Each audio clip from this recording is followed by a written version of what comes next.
conférence de ce soir va être donnée par Monsieur Daniel Chabot, qui est maître en psychologie. Le titre, ça va être Un lapin dans les nuages, psychologie des croyances. Et il va nous présenter son livre qui porte le même titre. OK. Pour ceux qui ne nous connaissent pas, on est les Sceptiques du Québec, une association à but non lucratif. Notre mission, c'est d'aider les gens à développer leur esprit critique. On fait ça par des conférences, par la publication d'une revue, puis avec notre site web. Alors, pour le conférencier de ce soir, c'est Monsieur Daniel Chabot, qui est professeur de psychologie. Ben, il est retraité maintenant. Il a fait une maîtrise en psychologie. Il était professeur au Collège de Rosemont. Il a été pendant 40 ans membre du mouvement raélien. Maintenant, il en est sorti et il était quand même très impliqué dans le mouvement raélien. Il était même responsable planétaire de l'enseignement de la doctrine de Raël. C'est pas rien. Il a donné plusieurs cours, émotion, adaptation, emotional pédagogie, j'ai mis une liste là. Il a été aussi conférencier, puis donnait des conférences dans le temps sur l'intelligence émotionnelle et la pédagogie émotionnelle. Il a écrit quelques livres, 3 livres sur le plaisir, 2 livres sur l'intelligence émotionnelle et un livre sur les enseignements de Raël. Ça, c'est surtout dans les années 2000. Et son dernier livre, qui est Un lapin dans les nuages en 2023, il donne complètement un point de vue, je dirais, différent. Euh, Disons que certains de ses livres dans les années 2000 ont été critiqués justement parce que selon la critique, l'objectif prétendu est la revendication de plaisir, mais ça plaide en réalité surtout pour les philosophies des Élohim de Raël. Alors, dans la critique, on mentionnait que c'était, surtout les livres sur le plaisir, que c'était 3 livres pour justifier les propos d'un extraterrestre très discret qui spécule sur l'infiniment petit et l'infiniment grand. C'est une critique de Marie Péloquin qui a écrit un livre sur Raël. J'ai commencé à lire son livre en passant, puis c'est pas mal intéressant, très bien vulgarisé. Je le recommande. Pour brièvement là, redire ce que Michel vient de dire à mon sujet comme présentation. Donc, moi, ma carrière, c'est une carrière de professionnel en psychologie. J'ai une formation de maîtrise en psychologie, plus orientée neurosciences et méthodologie. Et puis, j'ai enseigné au niveau collégial, comme vous le savez, là, dans la présentation, de 1987 à 2022. Donc, 35 très belles années. Je ne regrette pas. J'ai arrêté en 2022, mais j'aurais pu continuer encore. Puis, ben, j'ai écrit des livres dont certains ont été traduits. Euh, Soit dit en passant, les livres sur le plaisir que j'ai écrits, c'est vrai qu'il y avait une influence, mais ce n'était pas essentiellement le but de faire une promotion. Mais on pourrait y revenir, si vous voulez, plus tard dans vos questions.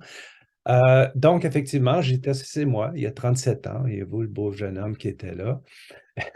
Et puis, en 2017, pardon, après de longues réflexions, bien sûr, parce que là aussi, dans mon exposé, je pourrais glisser quelques mots sur ce qui a fait en sorte que je restais si longtemps dans le mouvement raélien.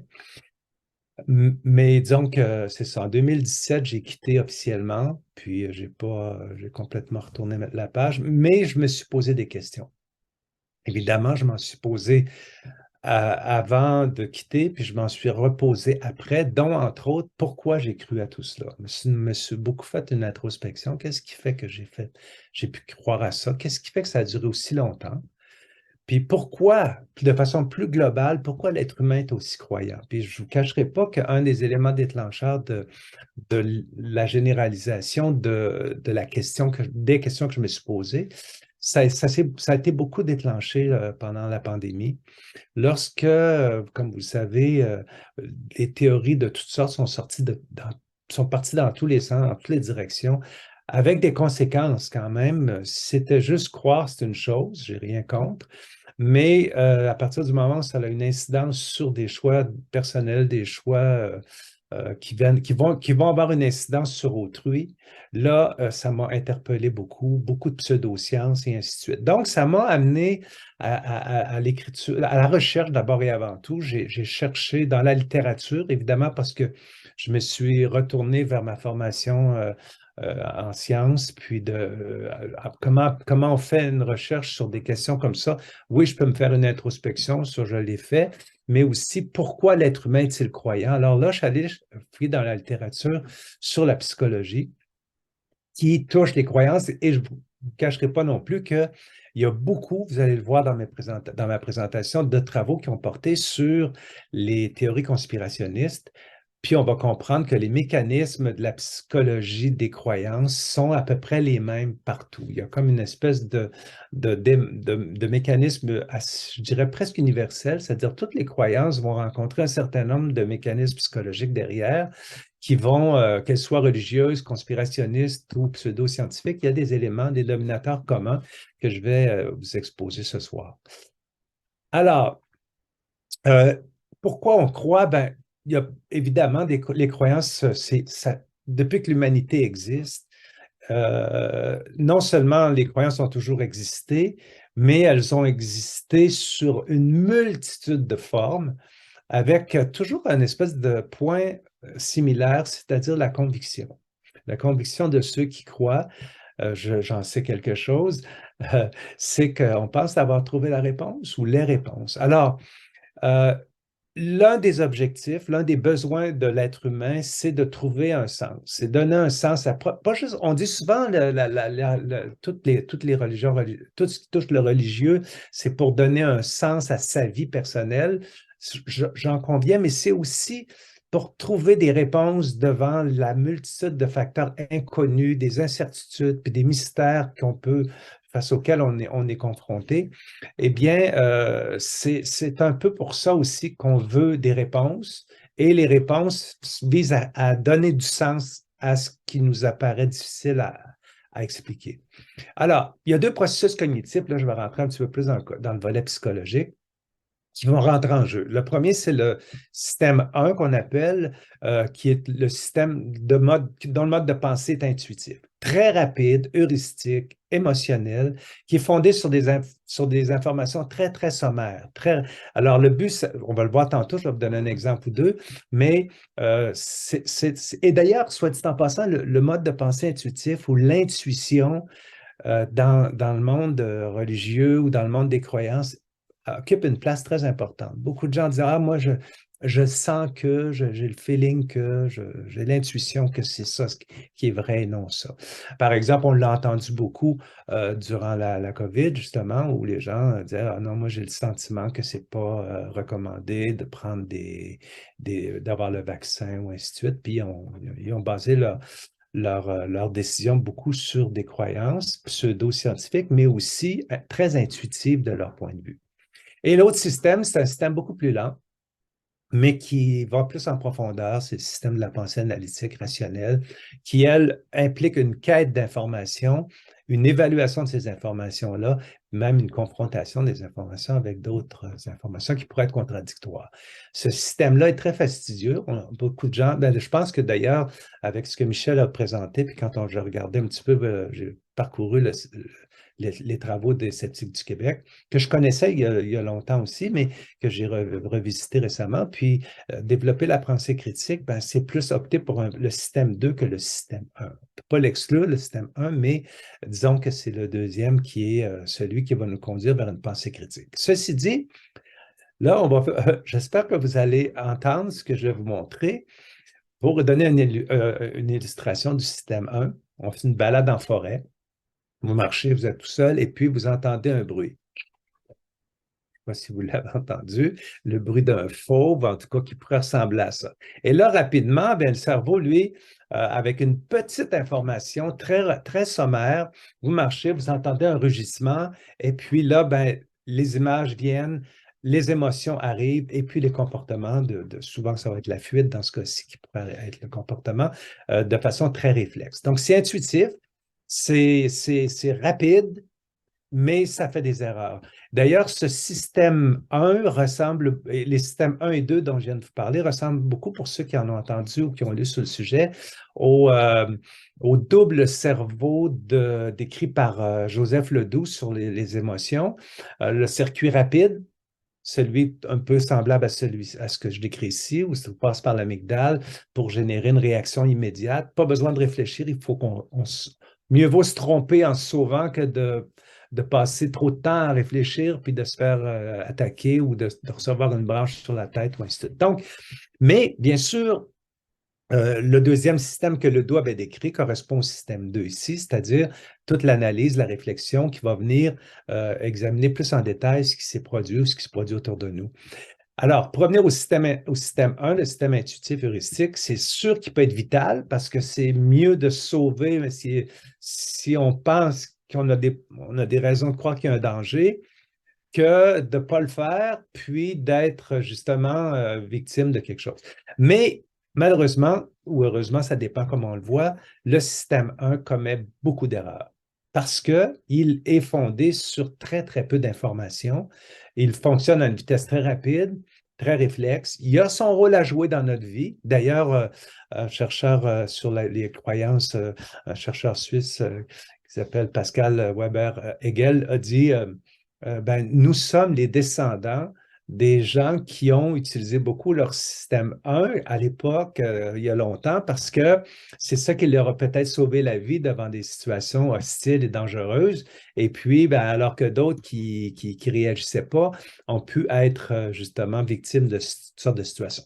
C'est général ce que je dis là, mais disons que ça fait partie là, de la raison d'être de ce système-là. Maintenant, notre cerveau, vous le savez probablement beaucoup parce que, surtout si vous venez écouter les conférences ici, que notre cerveau, c'est un organe qui est extrêmement facile à tromper. Et on peut donner l'exemple des illusions. Par exemple, je vais vous montrer deux, trois exemples ici. Si on regarde à gauche ici, on a l'impression que la ligne du centre est une ligne qui est de pâle à foncé, hein, comme vous le voyez ici. Mais c'est une illusion, vous allez comprendre, probablement que vous l'avez déjà vu aussi, puisque si on la fait tourner, ben, on se rend compte que c'est pas du tout le cas. Puis quand on efface la partie, la ligne est grise égale sur toute la ligne, mais comme on a manipulé des teintes de gris, eh bien, ça nous donne l'impression que la ligne du centre n'est pas uniforme alors qu'elle l'est. Même chose ici, si vous voulez vous amuser à fixer le point vert au milieu de l'écran, tout autour, il y a trois petits points jaunes, et si vous fixez bien le point vert, vous allez vous rendre compte que les points jaunes disparaissent. Pourquoi? Parce qu'on crée un petit conflit entre les cônes sur la rétine et puis alors les points jaunes ne disparaissent pas, ils sont toujours présents, mais lorsqu'on fixe le point vert, eh bien, ils disparaissent. Alors, on pourrait très bien croire qu'ils ont disparu pour vrai, mais c'est juste finalement parce qu'on vient brouiller un petit peu nos récepteurs sur la rétine de l'œil. Un autre exemple, tout simple, c'est celui de la perspective, où par exemple, on place des personnages comme suit, et puis on voit qu'ils suivent l'effet de perspective du plus petit en avant vers le plus grand à l'arrière, et puis on peut faire, disons, l'équivalent à côté ici, pour présumer que les personnes sont à peu près de la même taille. Le sont-ils vraiment? Eh bien, plus ou moins. Dans certains cas, oui. Puis plus on s'éloigne, plus ils sont distincts. Même si en apparence, quand ils sont placés de côté, ils nous apparaissent comme ça. Pourquoi? Parce qu'on joue avec les perspectives et puis on vient fausser notre perception visuelle. Donc, on crée une illusion. Et si on regarde bien tous les personnages en beige à côté sont tous de la même grandeur. On n'aurait pas l'impression au départ, alors que ceux-ci en rose sont beaucoup plus distincts en termes de taille. Alors ça, c'est une façon de tromper le cerveau. On l'a joué avec ça ici, puis ça fonctionne en général très bien. Un autre exemple, je vais vous inviter à fixer la croix au centre sans la quitter des yeux, puis je vais vous faire apparaître des images à côté. Quittez-la pas des yeux, puis vous allez voir un phénomène qui va se produire. Les images n'ont pas été traficotées, mais quand on regarde vraiment au milieu, sans broncher, sans trop cligner des yeux, les visages nous apparaissent complètement déformés à gauche et à droite. Pourquoi? Parce qu'il y a un conflit entre justement notre vision gauche et droite. Et puis, en fixant le centre, les images se mélangent et puis on a l'impression que les visages sont tous déformés alors qu'ils ne le sont pas en réalité. Ce sont des exemples pour en arriver à amener un concept qui s'appelle la perception de schéma illusoire qui va jouer un rôle important dans la fabrication des croyances, comme on va le voir.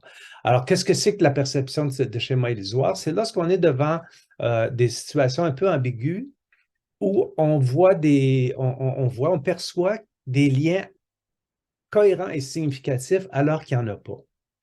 Alors, je peux vous donner des exemples. Je sais pas, les gens qui sont un peu gris comme moi, vous devez peut-être vous rappeler de cette image-là qui est apparue dans les Andes, je crois, qui est finalement tout simplement de la neige.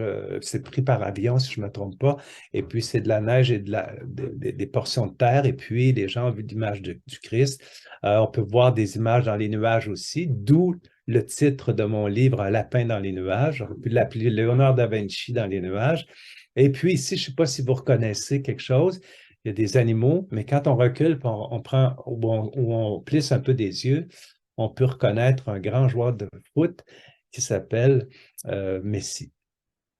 Alors, devant des amas de stimuli aléatoires et ambigus, notre cerveau veut une chose, il ne tolère pas l'ambiguïté, il ne tolère pas l'inconnu, il faut qu'il trouve un sens. Alors, quand on a des images comme celles que je vous montre ici, eh bien, on cherche à donner un sens. En psychologie de la Gestalt, c'est très connu, les principes de la perception ont été décortiqués parmi les premiers chercheurs en psychologie scientifique ont beaucoup étudié la perception. Alors, il y a le principe qu'on appelle le principe de fermeture. Ici, à gauche, on peut distinguer le visage d'un animal, un lion en l'occurrence, en tout cas un grand félin, ou encore ici, on peut voir un visage d'une femme à travers des branches. Pourquoi? Parce que le cerveau complète quelque chose qui ne l'est pas. C'est un principe très, très connu en psychologie gestaltiste. D'un point de vue cognitif, il y a un autre phénomène qui est intéressant, c'est le besoin de fermeture cognitive. Alors, si les perceptions touchent justement le volet perceptuel, parce qu'on aurait pu prendre des exemples auditifs aussi, on aurait pu tromper les autres sens, mais là, ici, on le démontre avec le visuel parce que c'est plus facile. Au niveau cognitif, c'est un peu la même chose. Devant l'incertitude, devant l'inconnu, devant des choses qui nous apparaissent ambiguës, on cherche à trouver des explications, comment dire, comme la définition le dit, des explications définitives, claires, nettes et précises. On a la réponse. Alors, évidemment, lorsqu'on aborde la notion, ici, à gauche, par exemple, ce n'est pas un visage pour vrai, c'est vraiment une illusion. Eh bien, il y a des illusions aussi comme ça qui vont nous amener dans des croyances.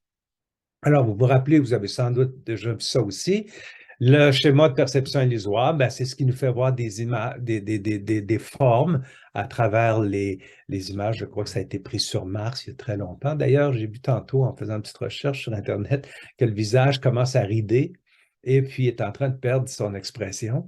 Lui aussi il vieillit, tu vois, personne n'est à l'abri, ni même lui. Et puis, le besoin de fermeture cognitive, et là, sans doute que vous êtes ceux qui se sont intéressés à ce genre de phénomène-là ont dû se rendre compte jusqu'à quel point il y a eu des théories de toutes sortes pour expliquer c'est quoi ce visage-là, avec toutes sortes de croyances autour de ça, mais basées essentiellement sur des perceptions. Alors, on va regarder maintenant des facteurs un peu plus pointus de la fabrication et de l'adhésion à des croyances. D'abord et avant tout, quand on regarde cette image-là ici, je ne sais pas s'il y en a qui perçoivent quelque chose dans cette image-là, mais ça, c'est des images abstraites qui ne veulent rien dire, des coups de pinceau, il n'y a pas d'intention derrière.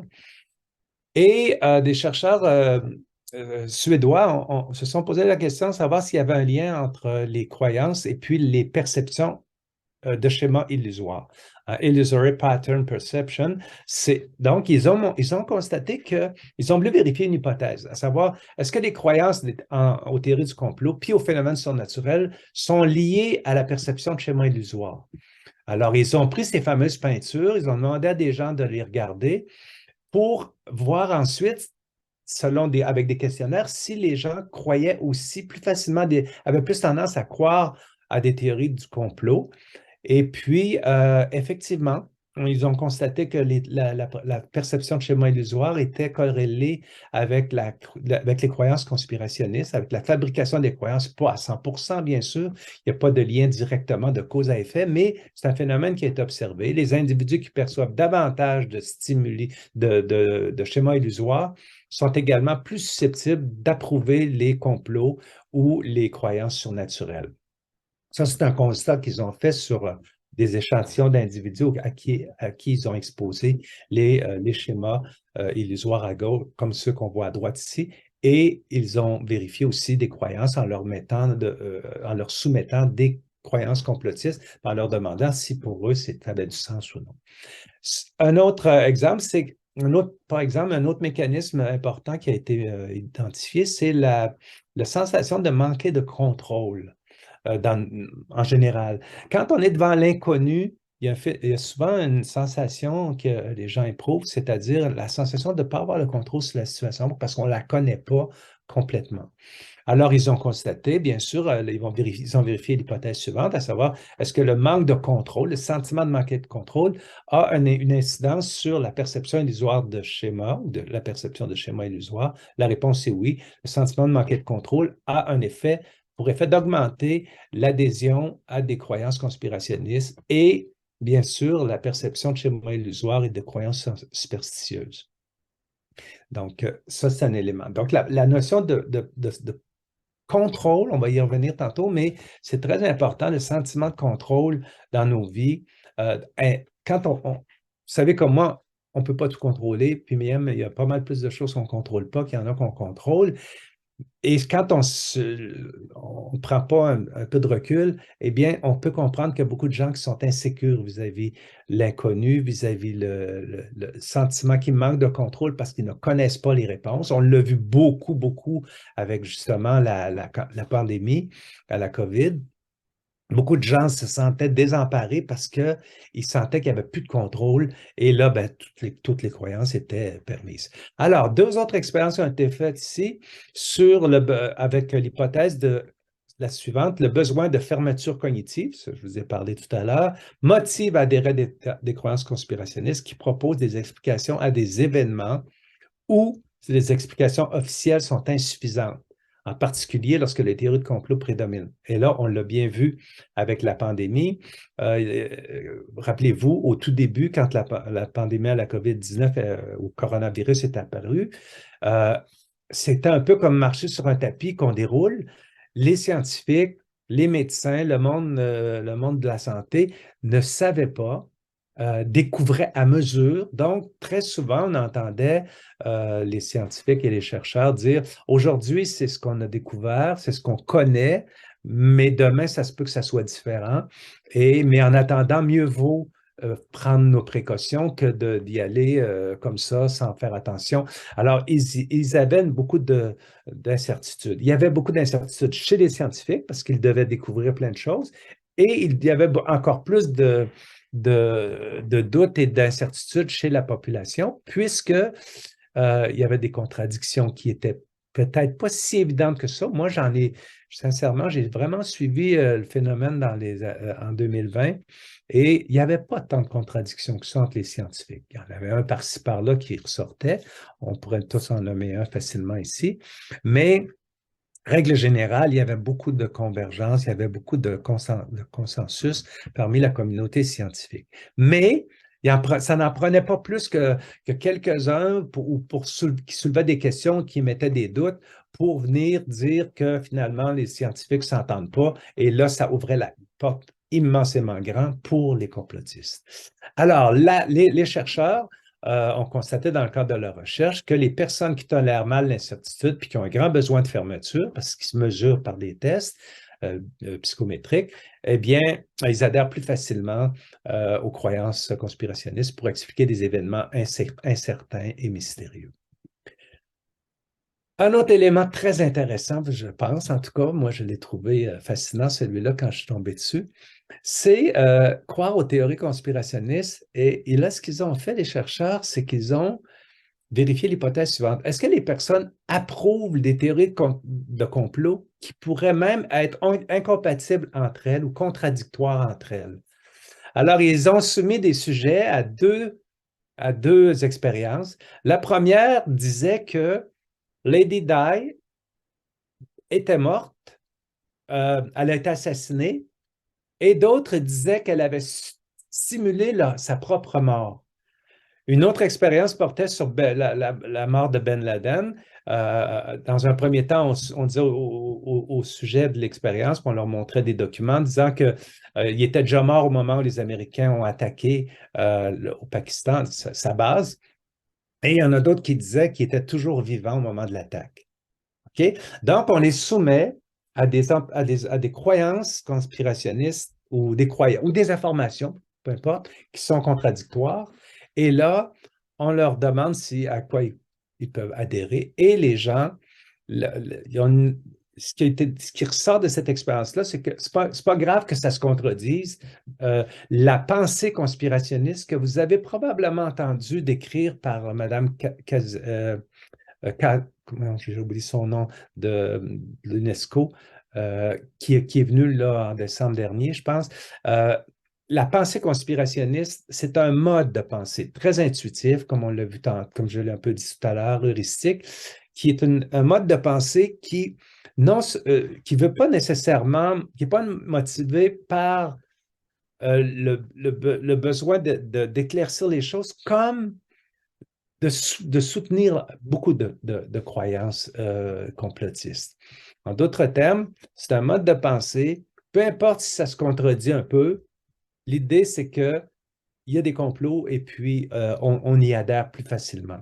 Alors que en général, avec une pensée critique, comme cherchent à le développer les sceptiques du Québec, eh bien, on va se dire, ouais, attends une minute, là. Il y a ça qui est dit, et il y a ça qui est son contraire. Qu'est-ce qu'on fait avec ça? C'est de la dissonance cognitive qu'on connaît bien en psychologie, qui surgit. Puis là, la personne doit trouver une façon de s'accommoder avec des éléments contradictoires. J'en sais quelque chose, je peux vous le dire ici. Pendant toutes mes années de réalisme, il y avait des contradictions et puis il fallait que je rafistole tout ça dans ma tête parce que je voulais continuer d'y croire. Ceci dit, donc cette recherche-là a démontré justement le phénomène de la pensée conspirationniste. C'est un mode de pensée et non pas la théorie en tant que telle qui est intéressante. C'est pas le contenu, c'est plus les processus de pensée qui viennent avec ou qui nous y conduisent. Une autre recherche très intéressante qui a été faite, celle-là, expérimentale, avec un groupe placebo. Il y a une expérience bon, on savait, c'était connu à l'époque que la kétamine, qui est une molécule, provoque un sentiment d'insécurité ou d'incertitude décisionnelle très élevé chez ceux qui la consomment. C'est parce que ça vient bloquer des récepteurs dans le cerveau et ce que ressent les personnes qui en consomment, c'est beaucoup d'incertitude, beaucoup ils n'arrivent pas à prendre, les décisions sont douteuses. OK? Alors, les chercheurs ont voulu savoir si, en provoquant expérimentalement un état d'incertitude chez des patients, qu'est-ce qu'on allait observer, en gros? Alors, on présente une séquence de stimuli, on demande de prévoir le prochain, et les sujets, une fois qu'ils ont donné leur réponse, ont la possibilité de changer d'idée ou non.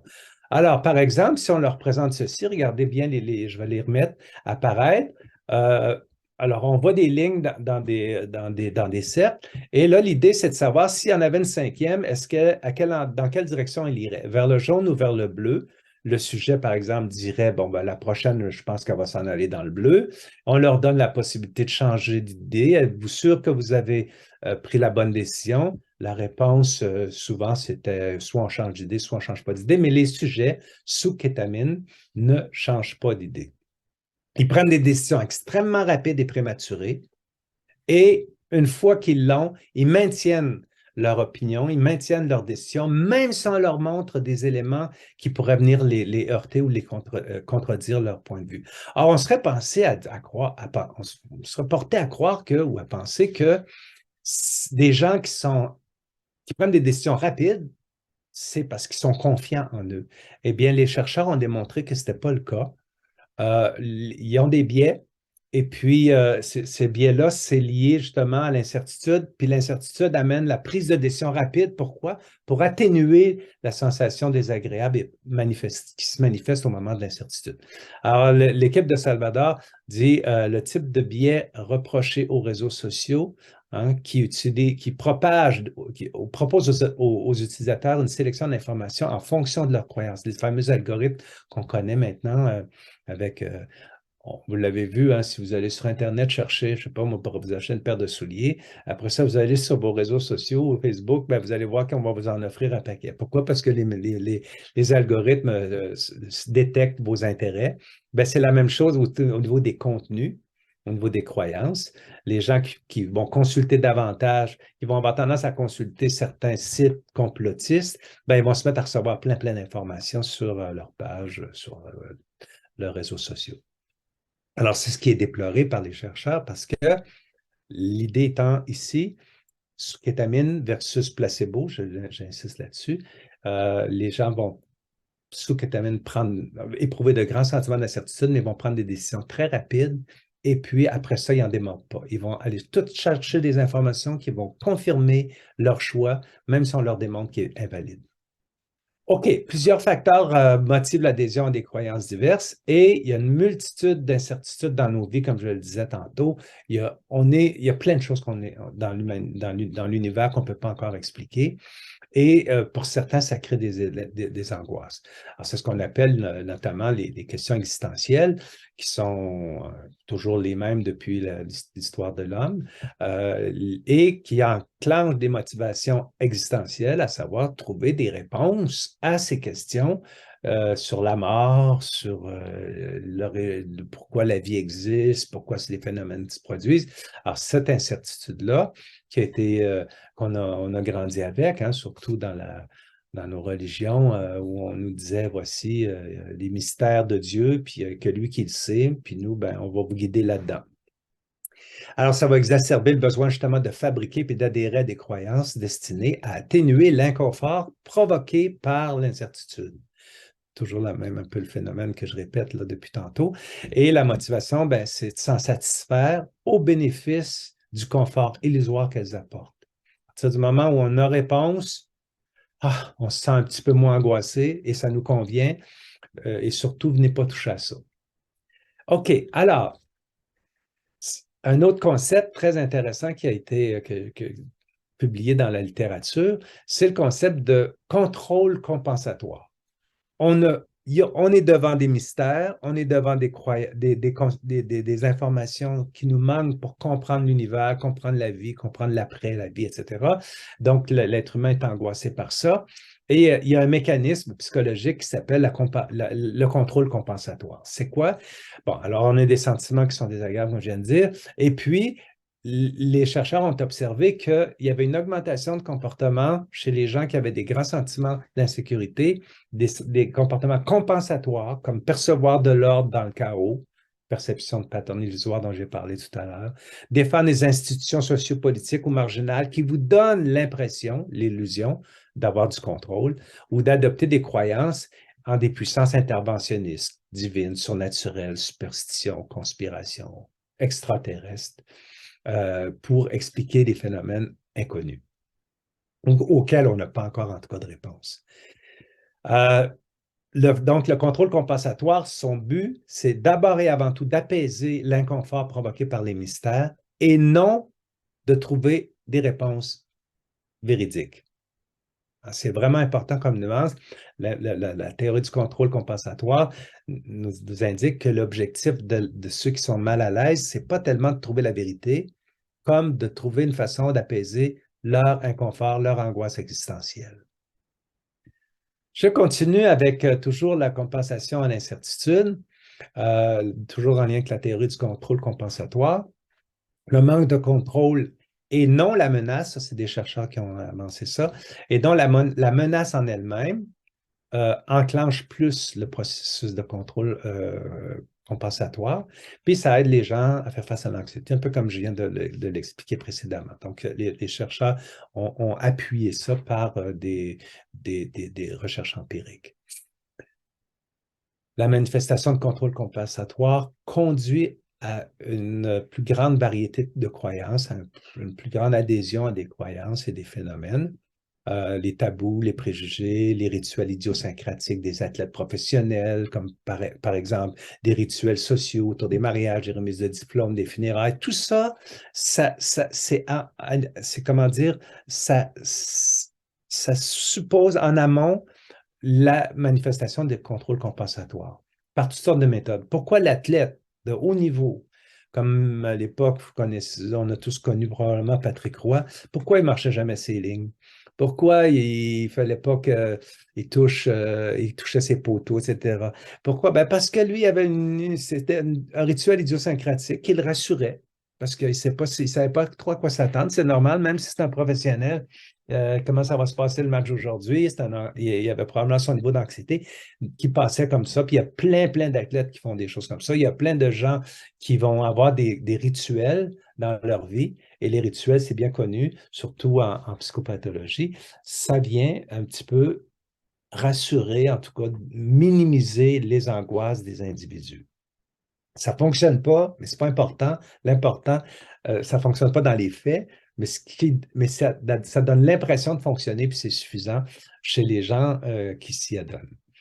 OK, donc les biais cognitifs, vous avez sûrement aussi beaucoup entendu parler de ça dans les formations et les conférences au Sceptique du Québec. C'est quoi un biais cognitif? C'est un raccourci mental dans le traitement de l'information qui va conduire à des erreurs de jugement, manquer d'impartialité, d'objectivité, et ainsi de suite. Donc, des biais cognitifs, il y en a une tonne.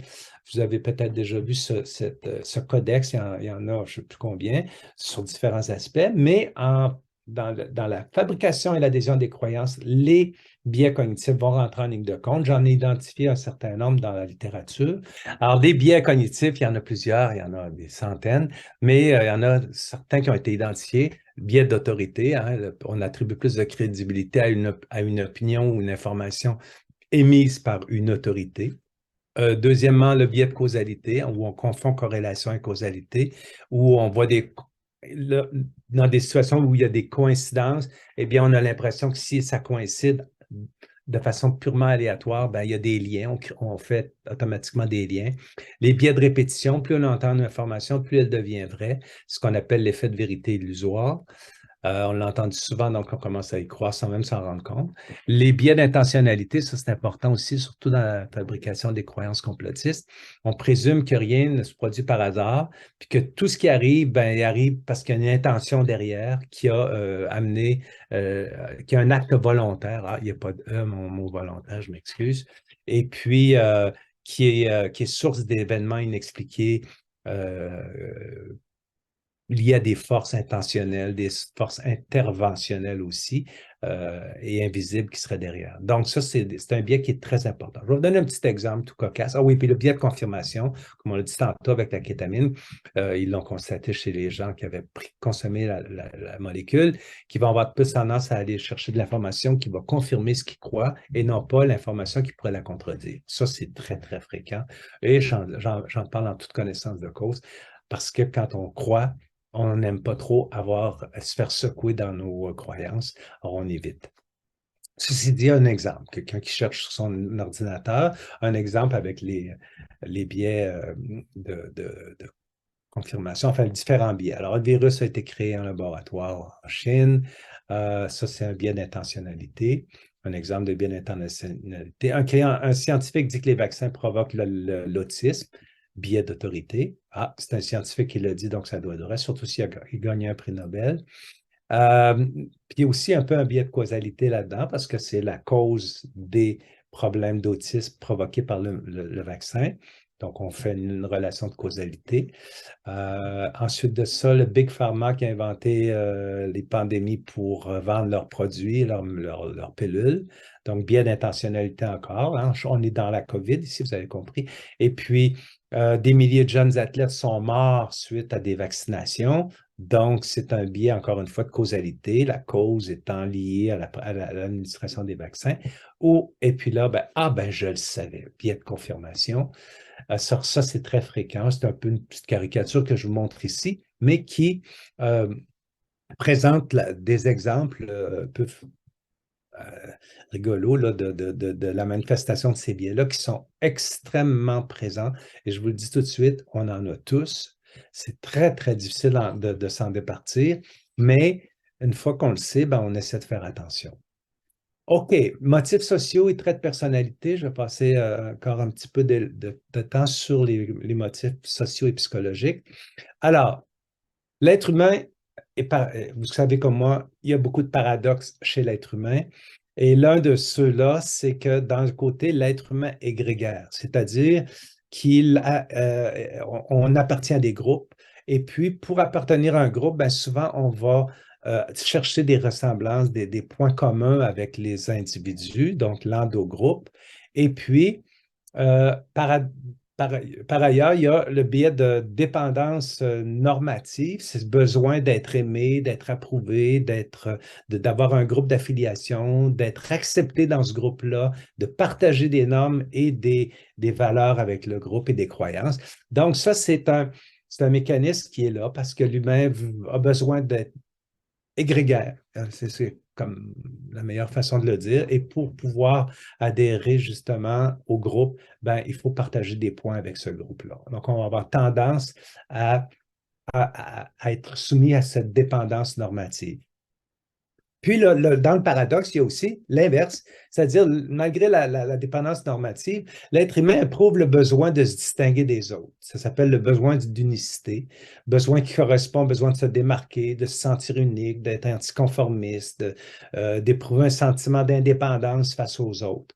Alors, ça, c'est paradoxal. D'un côté, on dit communément qui se ressemble s'assemble. Hein, on se regroupe autour d'individus qui partagent des points avec nous, mais en même temps, dire oui, oui, oui, j'ai beaucoup de points avec eux, mais moi, je suis différent. C'est le besoin d'unicité qui est là. Pourquoi je parle de ça? Parce qu'il y a des traits de personnalité qui ont été identifiés. Soit dit en passant, hein, je vais vraiment insister sur une chose tout de suite. Un trait de personnalité n'est pas un trouble de personnalité. Ce n'est pas la même chose. Un trouble de personnalité, c'est lorsque des traits sont très, très présents, très rigides et qui empêchent la personne de fonctionner normalement dans sa vie quotidienne. Mais des traits de personnalité, on en a tous, plus ou moins, avec des degrés d'intensité, dont, entre autres, chez les personnes qui vont souvent avoir tendance à adhérer aux théories complotistes et aux croyances de toutes sortes, y compris même les croyances religieuses, vont avoir des traits narcissiques individuels et collectifs. Ça, c'est intéressant aussi, le principe du narcissisme collectif, c'est-à-dire une forme de narcissisme qui est partagée par un groupe. Alors, narcissisme, par définition, c'est la vision, le sentiment exagéré de soi, meilleur, plus beau, plus fin, plus ce que vous voulez. Puis c'est relié aux croyances complotistes. Il y a des articles, les numéros correspondent à des articles, à des publications qui ont constaté ça. Le narcissisme collectif, c'est l'évaluation exagérément positive de l'endogroupe. Nous, notre groupe, nous, notre religion, nous, nos croyances, notre organisation, on est mieux que les autres. Ça, c'est le narcissisme collectif, qui est un prédicteur très robuste à la conviction que les exogroupes conspirent contre leur endogroupe. Donc, ça a été constaté. Et puis, tendance à être convaincu que non seulement les autres sous-estiment notre groupe, mais aussi qu'ils cherchent délibérément à le saper. Alors, j'ouvre encore une parenthèse. Le responsable, le gourou du mouvement raélien, était très, très conspirationniste aussi. Il était toujours en train de nous amener le concept qu'on nous en veut, on veut nous empêcher de dire ce qu'on a à dire. Et puis, ça crée comme effet, entre autres choses, de resserrer les liens entre les membres du groupe. Et puis, bien sûr, le narcissisme collectif pourrait également nuire à leur propre groupe d'appartenance. Et ça, je le confirme aussi par expérience, c'est que le narcissisme, prenez des narcissiques qui ont besoin de nourrir leur ego, mettez-les ensemble autour de croyances communes. Alors, ils vont être super efficaces, mais le chiard va prendre à l'intérieur du groupe parce que les égos sont là, puis puis ça, je pourrais vous en témoigner longtemps aussi. OK. Non, évidemment, mon expérience, mais la vôtre est tout aussi valable que la mienne. OK, maintenant, donc le fondamentalisme religieux aussi est lié au narcissisme collectif, c'est-à-dire que ça accroît par conséquent, augmente la tendance à adopter des comportements plus radicaux, extrémistes, fanatiques. Okay? Nous avons la vérité, puis on va tout faire en sorte. Alors, l'endogroupe de croyants, donc un groupe d'individus qui sont reliés autour de croyances communes, dont les croyances répondent à des questions existentielles, mettent en évidence l'existence de pouvoirs malveillants, obscurs, que la majorité des gens ignorent parce que c'est secret, mais que nous, on connaît parce qu'on a percé le secret et qu'on est investi de la mission de dévoiler ça au grand public. Alors, vous comprenez que quand on a ces ingrédients-là dans notre vie, eh bien, notre narcissisme en a plein peut se gaver parce qu'on est privilégié, on dispose d'informations que les autres ignorent, on n'en parle pas parce que c'est gardé secret, mais nous, on le sait, il faut qu'on les réveille, toute cette gang d'endormis-là, et on part en mission là, de conversion, de porter la bonne nouvelle, ou peu importe. Hein, encore une fois, j'insiste, c'est pas juste lié au complotisme, c'est lié à beaucoup, beaucoup de groupes de croyances qui sont, comme je l'ai dit, investis d'une connaissance qu'ils veulent partager avec tout le monde. Ou encore qui veulent réveiller tout le monde qui dorme sur la Switch. Les traits de personnalité paranoïdes, ça aussi, ça fait partie des choses qui ont été étudiées par les chercheurs.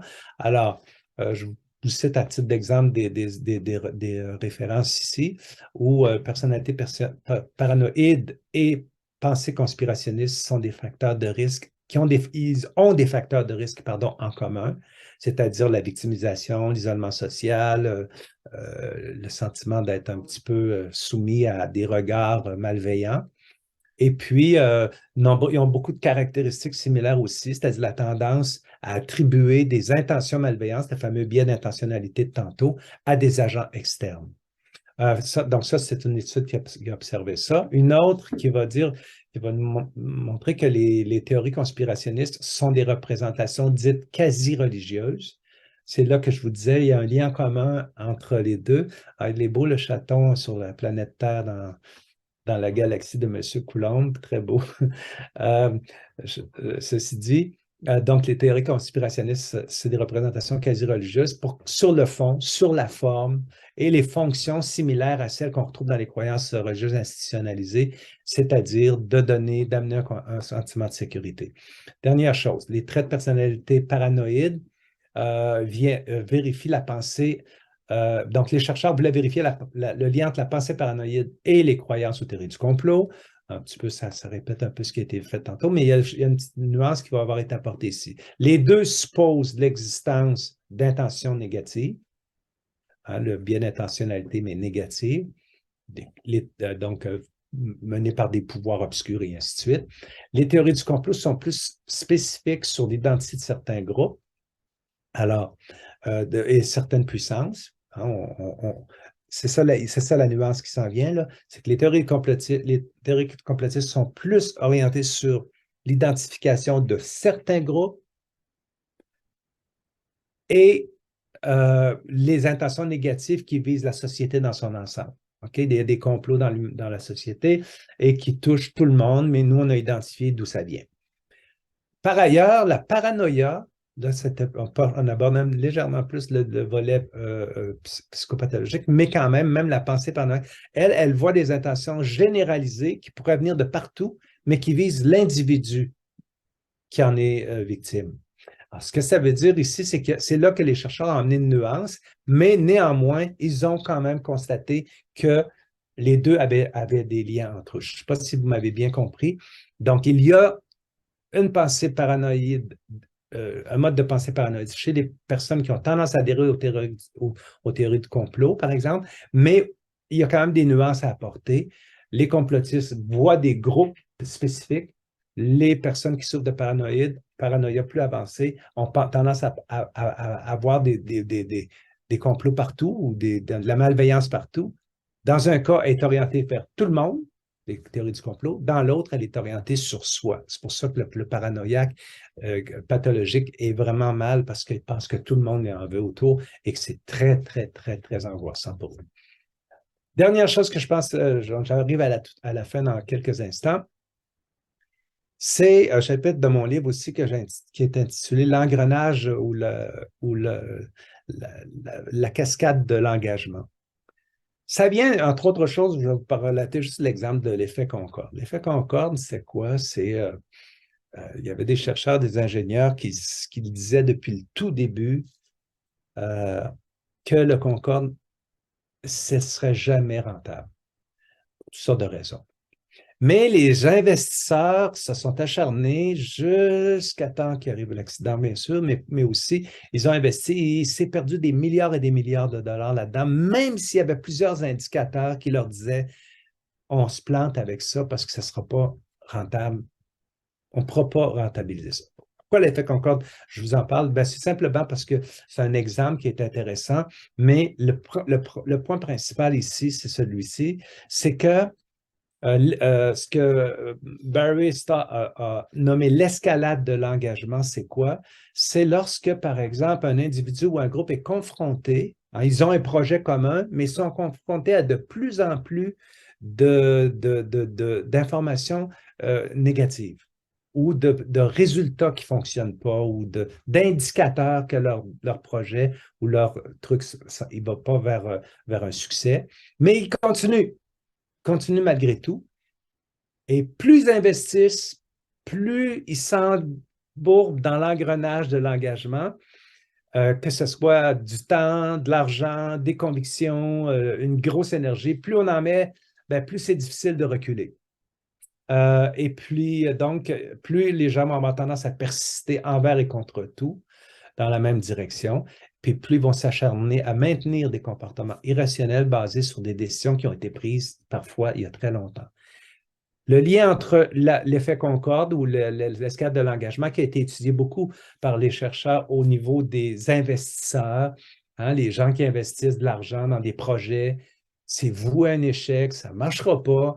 Plein de monde leur dit, il y a plein d'indicateurs, mais ils poursuivent avec leur espèce de croyance que ça va finir par fonctionner.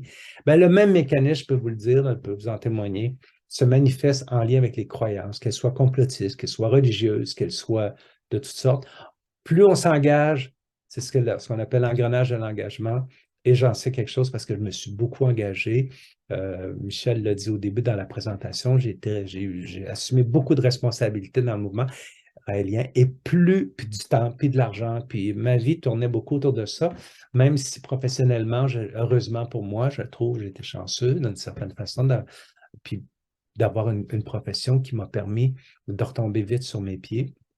Mais ceci dit, euh, plus on est engagé, plus c'est solide, plus c'est dur de sortir. Pourquoi? Parce qu'on a développé des mécanismes de reconstruction cognitive, de refermeture cognitive. Si maintenant il y a des éléments contradictoires, puis ça nous choque. L'exemple du mensonge, du clonage, c'est noir sur blanc, c'est un mensonge, je peux vous en témoigner de A à Z. Mais il a fallu qu'on tricote pour pouvoir se donner une bonne raison. Parce que c'était évident que c'était une connerie, c'était évident que c'était un gros mensonge, mais malgré ça, on voulait quand même continuer de croire que c'était vrai. Donc là-dessus, je peux vous dire, l'engagement, plus on est engagé, plus c'est dur d'en sortir. Parce qu'on a mis du temps, on a mis de l'énergie, on a mis nos convictions profondes, et puis on a les doigts dans l'engrenage. Puis vous savez comment ça marche un engrenage, hein? L'engrenage, il y a comment on appelle ça, dans une roue d'engrenage, on appelle une gear, là, qui pousse sur une autre, mais il ne faut jamais oublier que celle qui se fait pousser pousse elle aussi. Donc, c'est trop facile de dire c'est de la faute, c'est la faute au manipulateur ou au menteur ou au gourou qui nous a embarqués dans son truc. Oui, il y a une responsabilité, mais moi aussi, j'en ai une.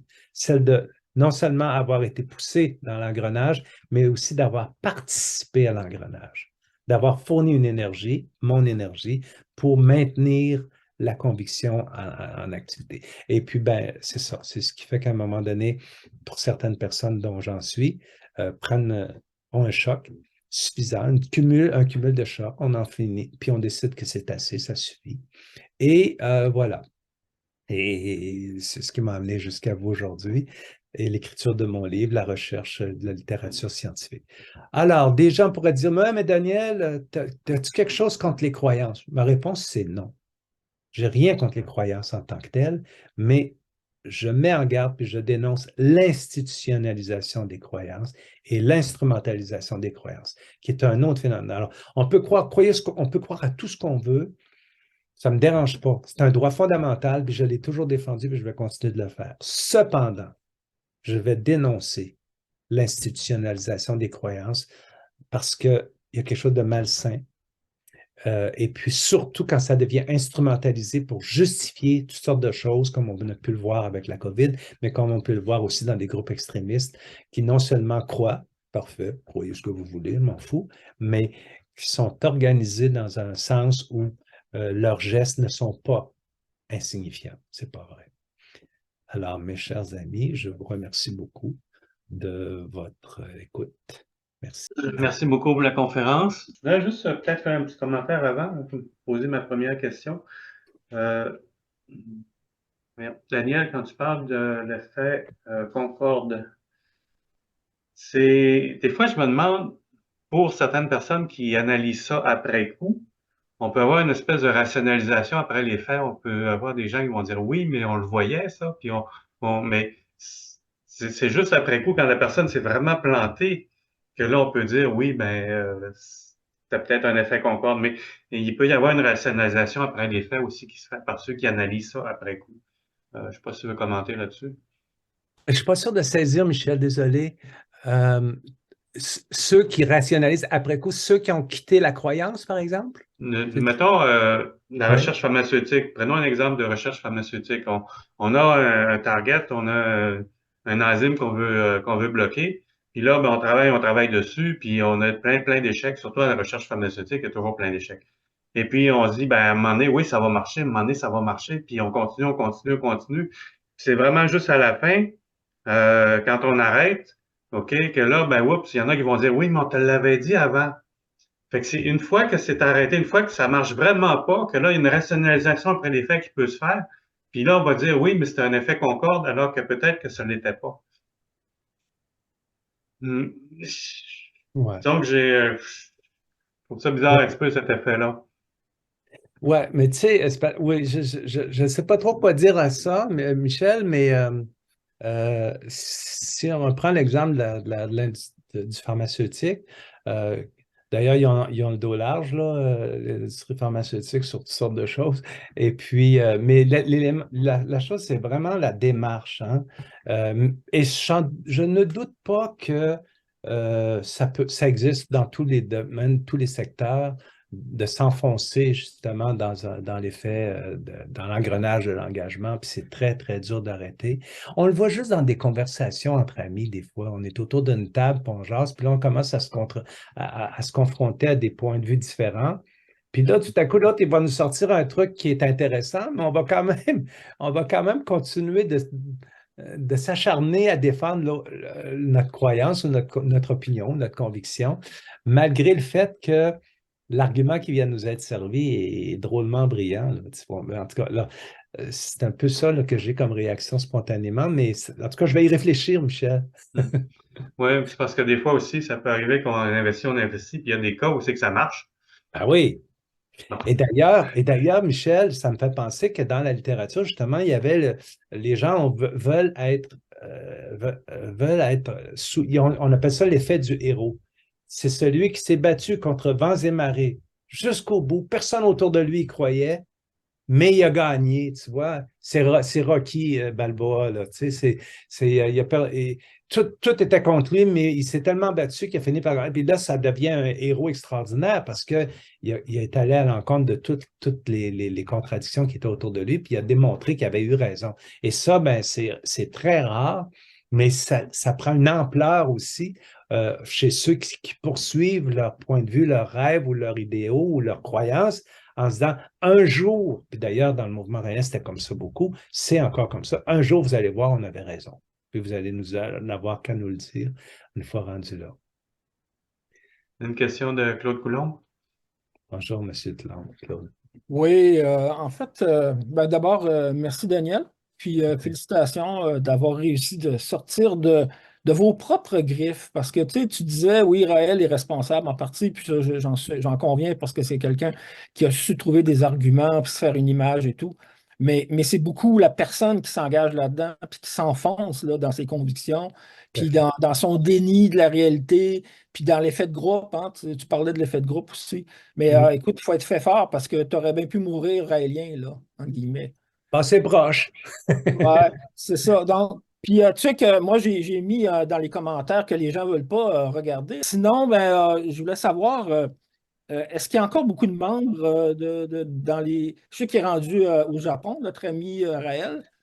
Est-ce qu'il y a encore beaucoup de gens au Québec qui sont entre ses griffes à l'heure actuelle? Sincèrement, j'ai pas mal perdu contact. J'ai pas, personnellement, j'ai jamais, sauf exception, banni les amis Facebook.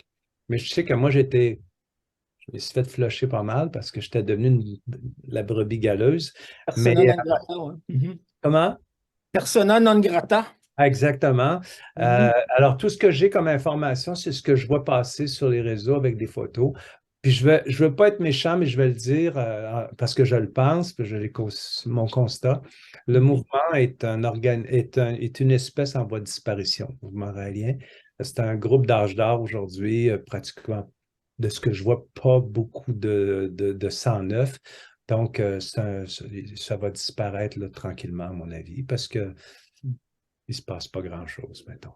À quel point c'est la croyance dans les extraterrestres, puis l'idée d'avoir une religion qui accueille les extraterrestres, puis tout un côté là, scientifique avec, à l'époque, il y avait le message du troisième type, là, le film, là, puis il y a toute cette Mhm. mouvance-là qui a amené des jeunes, parce que toi, tu avais quoi, pas loin de 18 ans, tu C'est cherchais. ça. À quel point ça a été un élan, ça, pour créer cette pseudo-religion, là? Ah ben ça, c'est drôlement intéressant, Claude, parce que, euh, comme je dis souvent, ça prend une terre fertile pour que quelque chose pousse. Hein. C'est valable pour les légumes comme c'est valable pour les croyances. C'est-à-dire que si je recule à l'époque, moi, je vais avoir 67 ans bientôt. J'ai grandi dans l'Église catholique. Je suis même allé faire des études avec des curés à Saint-Victor-de-Beauce. Après, puis évidemment, j'ai vécu ma révolution tranquille avec le mouvement, tu sais, de rejet de l'Église.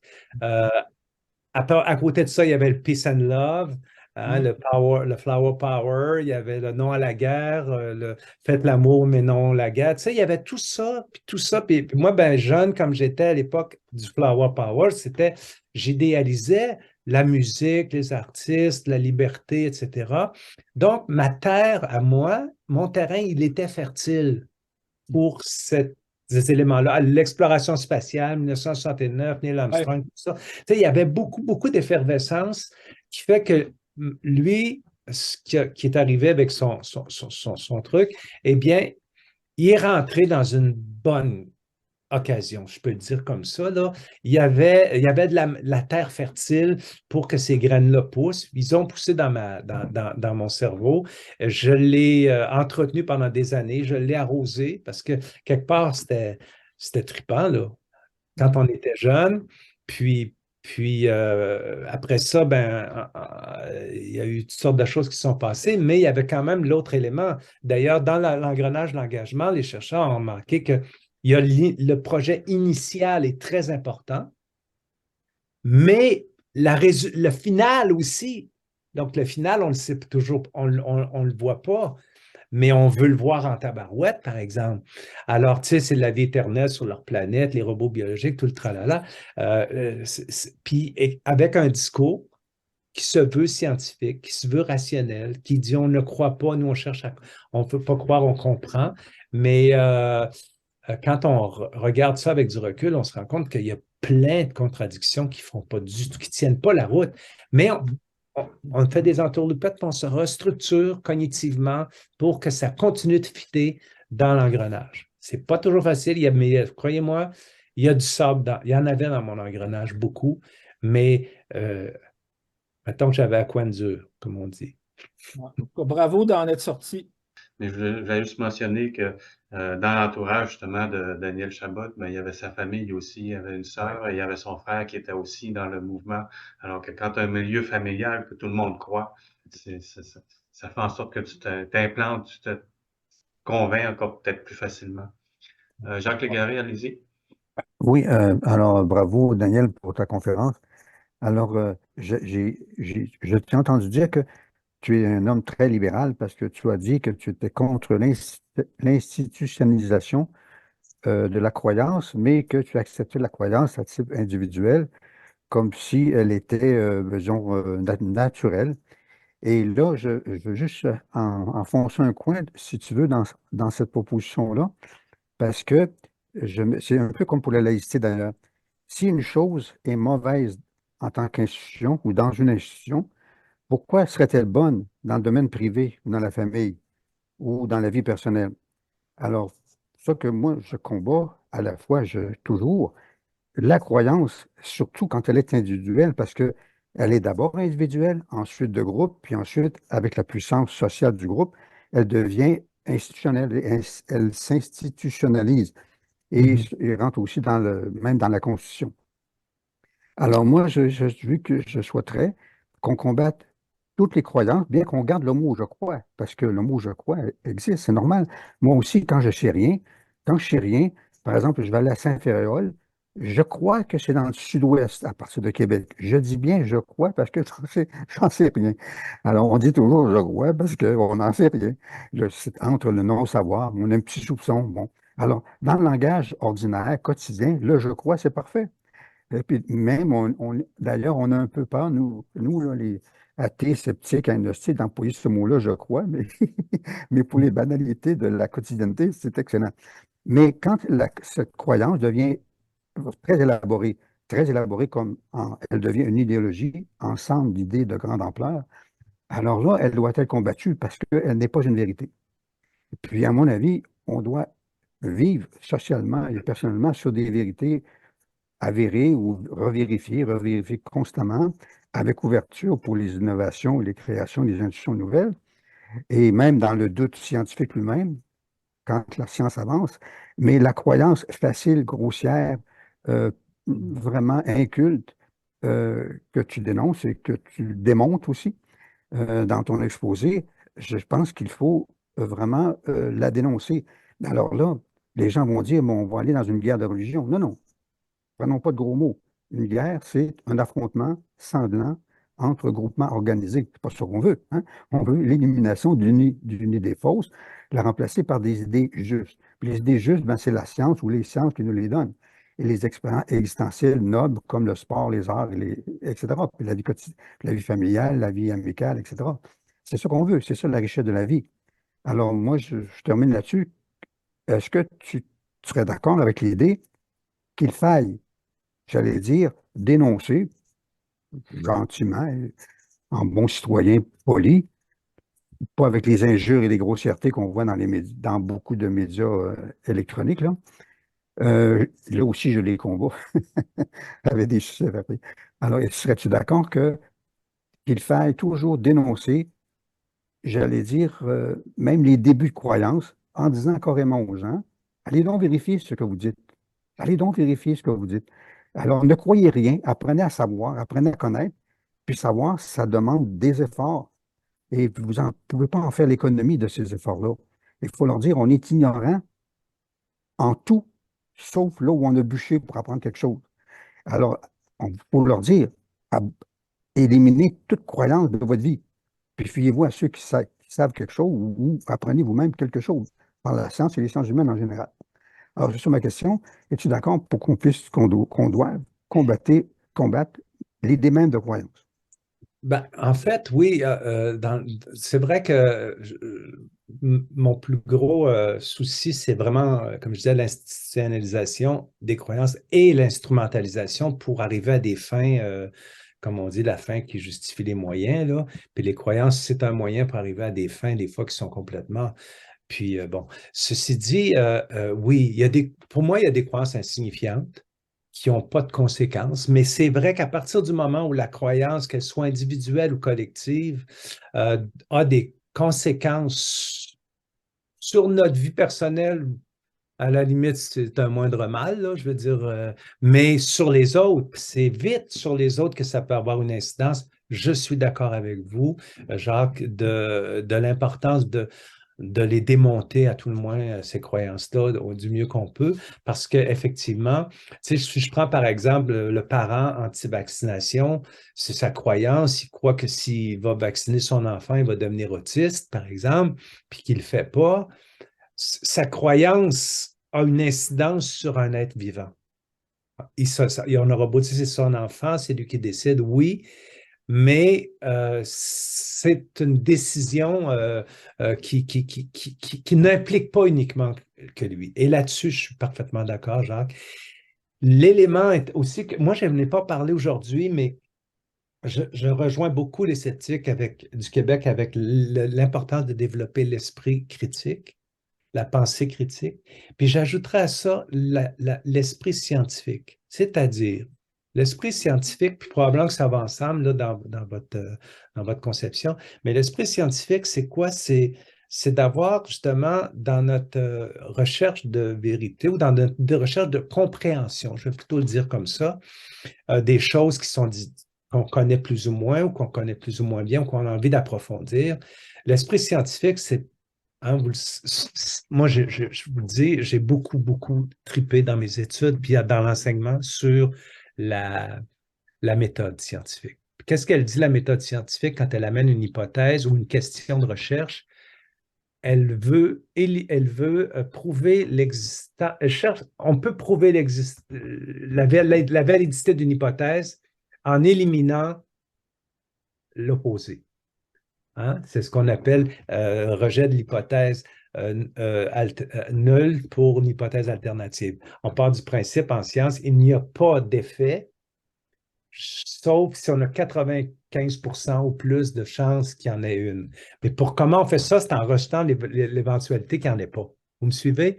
Donc, cette démarche-là est très dure à adopter, mais fondamentale. Une pensée critique, oui, plus une pensée scientifique où je dois faire une démarche pour aller chercher l'information, la confronter avec ce que je pense, puis ce que je crois, même à la limite.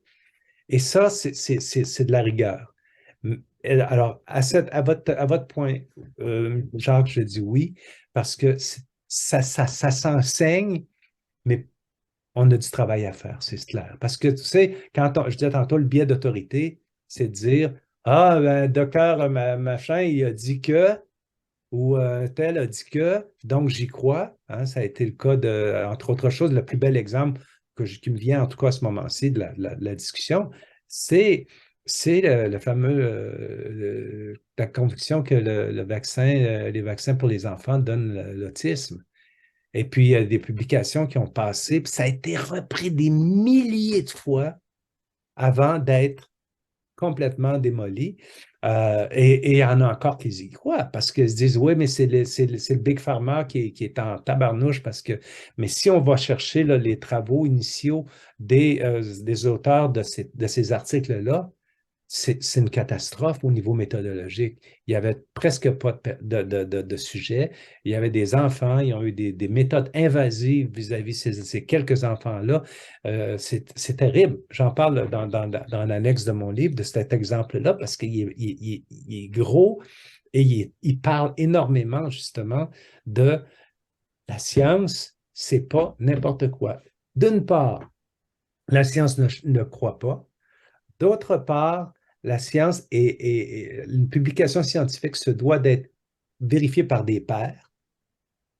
J'aimerais ça, moi, que les croyants, là, comme je ne sais pas Jacques, vous en pensez, et les autres aussi, que les croyants ou les gourous soumettent leurs croyances à des pairs, comme le scientifique soumet ses données et sa méthode à ses pairs.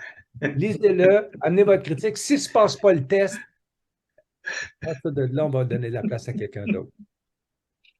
Mais ça n'existe pas, ça. Et pourtant, pourquoi pas? Soumets-le ta croyance au père, là, à d'autres personnes qui vont porter un regard critique dessus, qui vont la mettre à l'épreuve. Et si ça passe au travers, ben, tant mieux. On va te féliciter. mais c'est rigoureux la chose. C'est pas wow, wow, wow, je crois. Puis bon, en tout cas, moi aussi, je vais m'arrêter là-dessus pour laisser de la chance à d'autres. Bonjour, Daniel. Bonjour, Pierre-Charles. Moi, ma question est la suivante. Tu sais, comme moi, je vais même dire plusieurs ex-raéliens, donc qui ont quitté le mouvement raélien, mais qui continuent à croire aux extraterrestres. Et ma question est, est-ce qu'aujourd'hui, tu crois encore qu'il y a des objets volants d'origine extraterrestre qui circulent dans le ciel? Puis moi, ben, comme tu dis, j'ai un biais de confirmation avec les nouveaux développements aux États-Unis, au Congrès, là, où on étudie le phénomène UAP en anglais, là. Mhm. Naturellement, ce qu'eux vont admettre, c'est qu'il y a un phénomène inconnu qui existe, mais ils ne vont pas jusqu'à dire que c'est extraterrestre. Mais toi, est-ce que tu penses qu'il y a des véhicules extraterrestres ou tu as abandonné ça totalement? Non, moi, je vais vous dire franchement, puis je pense que ça, je suis pas sûr que ça va intéresser tout le monde. Mes croyances, mais ce que j'ai envie de dire, c'est je ne sais pas. Puis quand je me suis un petit peu désintéressé de la chose, mais quand je regarde un peu ce qui se fait dans la littérature, là, on va dire sérieuse puis rigoureuse, il y a encore il y a beaucoup, beaucoup, beaucoup de questions sans réponse. C'est Merci. un petit peu un commentaire que je voulais faire aussi par rapport à certaines personnes qui veulent absolument avoir des réponses à leurs questions existentielles et tout. Il y en a qui faut absolument qu'il y ait une réponse. Ils sont pas capables de rester avec un vide, alors qu'il y en a d'autres qui sont capables de vivre avec un vide. Et vous êtes rendu là maintenant par rapport aux extraterrestres, vous êtes capable de vivre avec l'idée que, oh, je ne sais pas. Oui, Comme un puis athée peut vivre avec l'idée que je ne sais pas s'il y a un Dieu, je ne sais pas s'il y a une vie après la mort, mais je vais faire ma vie, puis c'est tout. c'est ça. Ça, c'est important aussi. Donc, on parlait tantôt de la rigueur de la pensée, de la pensée scientifique, puis la rigueur intellectuelle pour fouiller pour aller chercher puis confronter des informations. Mais aussi, je dirais que d'un point de vue purement psychologique, c'est important d'apprivoiser l'incertitude et le doute et le je ne le sais pas. Ça fait en bonne partie de mon cheminement, c'est que, OK, es-tu capable de vivre avec le je ne sais pas ou j'ai aucune certitude? Oui, j'ai décidé que oui. Puis, ben c'est ça, juste pour faire du pouce un peu sur ce que vous dites, là, c'était intéressant là, d'aller, s'il y avait justement un système en place qui pouvait évaluer toutes les formes de croyances pour aller vraiment faire leurs preuves. Là. D'ailleurs, j'ai toujours trouvé ça intéressant que très souvent, là, les plus grands dirigeants de pays super puissants se retrouvent en tête, qui n'ont pas nécessairement peut-être la psychologie super équilibrée ou stable pour le faire. Là. Fait que je trouve ça intéressant ce bout-là. Mais ma question, moi, c'était plus par rapport à comment les gens finissent par en sortir. Qu'est-ce qui fait qu'à un moment donné, c'est un cumul, vous parliez tantôt, vous dites une note, le cumul des chocs consécutifs. Donc, est-ce que c'est toujours un inconfort dans votre esprit, puis à un moment donné, là, ça devient juste, c'est aberrant, ou que là, vous voyez d'autres confrères, consoeurs qui abandonnent le mouvement, puis que là, vous vous remettez en question? Qu'est-ce qui fait qu'à un moment donné, ça change? Écoute, je ne sais pas s'il y a un concept général pour tous ceux qui passent par là, mais je dirais que effectivement, le cumul de chocs, d'éléments contradictoires ou autres, est un facteur important. Des proches aussi, je ne le cache pas, on s'influence, l'humain est influencé et influençable. Et puis, dans mon cas, je ne cacherai pas qu'il y a eu des gens, des proches qui m'ont secoué un peu, un peu même des fois beaucoup. Puis aujourd'hui, je les remercie. Puis je remercie même ceux qui m'ont secoué de l'intérieur en me disant Hey, hey, réveille-toi, là, tu es en train de déraper. Ben merci, parce que ça m'a secoué. Puis ça m'a permis de encore plus continuer ma démarche de remise en question. Parce que c'est dur le recul. Au début, là, c'est vraiment là, le nez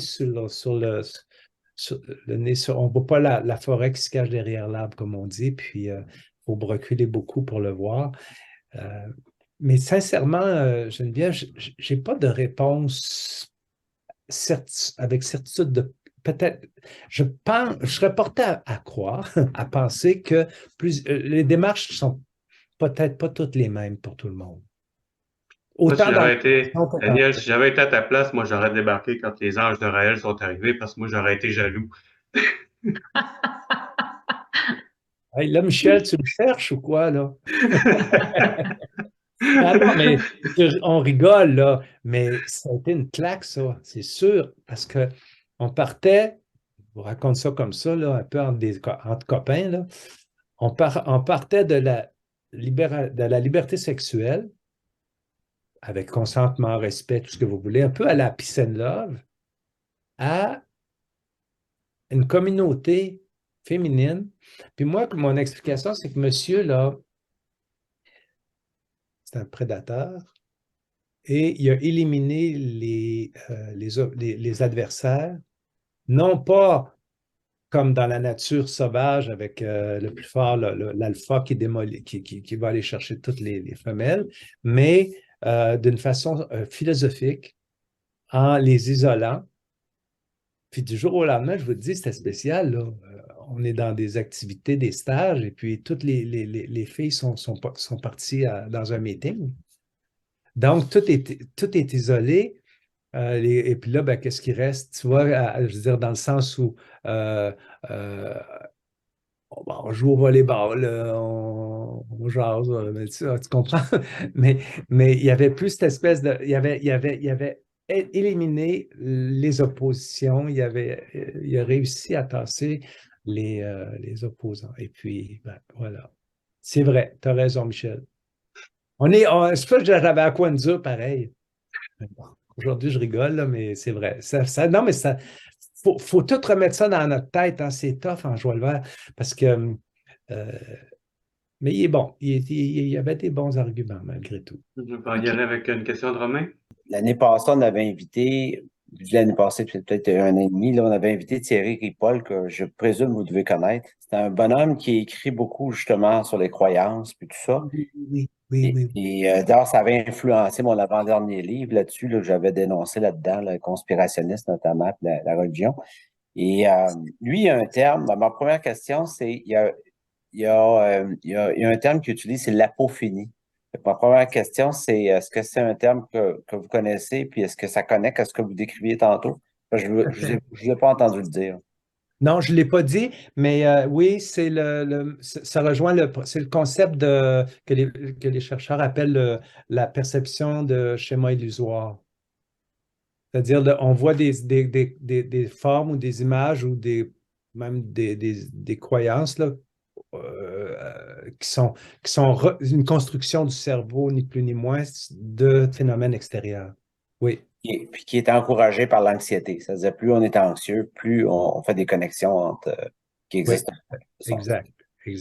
Ma deuxième question, c'est la définition de la psychose en psychiatrie, c'est une perte de contact avec la réalité. Moi, ce que je pense, puis je vais avoir votre opinion là-dessus, puis je vais poser mes deux questions d'un coup, là, la deuxième, la troisième. Moi, je prétends qu'à quelque part, toute forme de croyance, c'est en quelque sorte une forme de psychose. Moi, je crois que les croyants souffrent de psychose. Je sais même si c'est pas politiquement correct à dire. J'aimerais avoir votre opinion là-dessus. Puis, ma troisième question, ben, dépendamment de la réponse à votre deuxième, vous voyez, je suis encore plus catégorique que M. Légaré, là.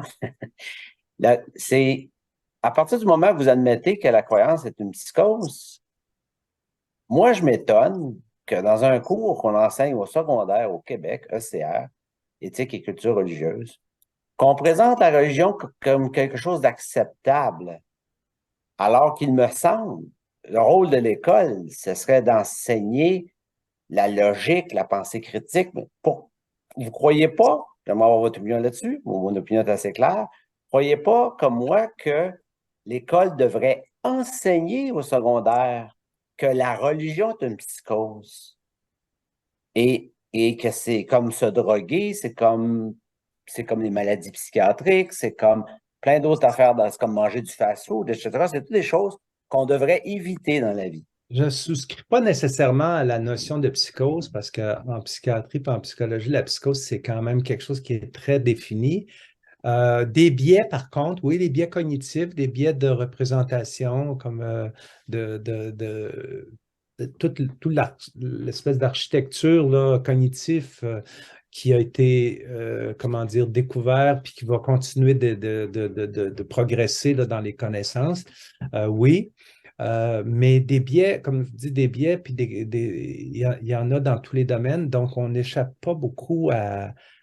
On n'est pas vraiment à l'abri de ça. Cependant, je rejoins l'autre portion, par exemple, de votre propos, à savoir de remplacer, en tout cas,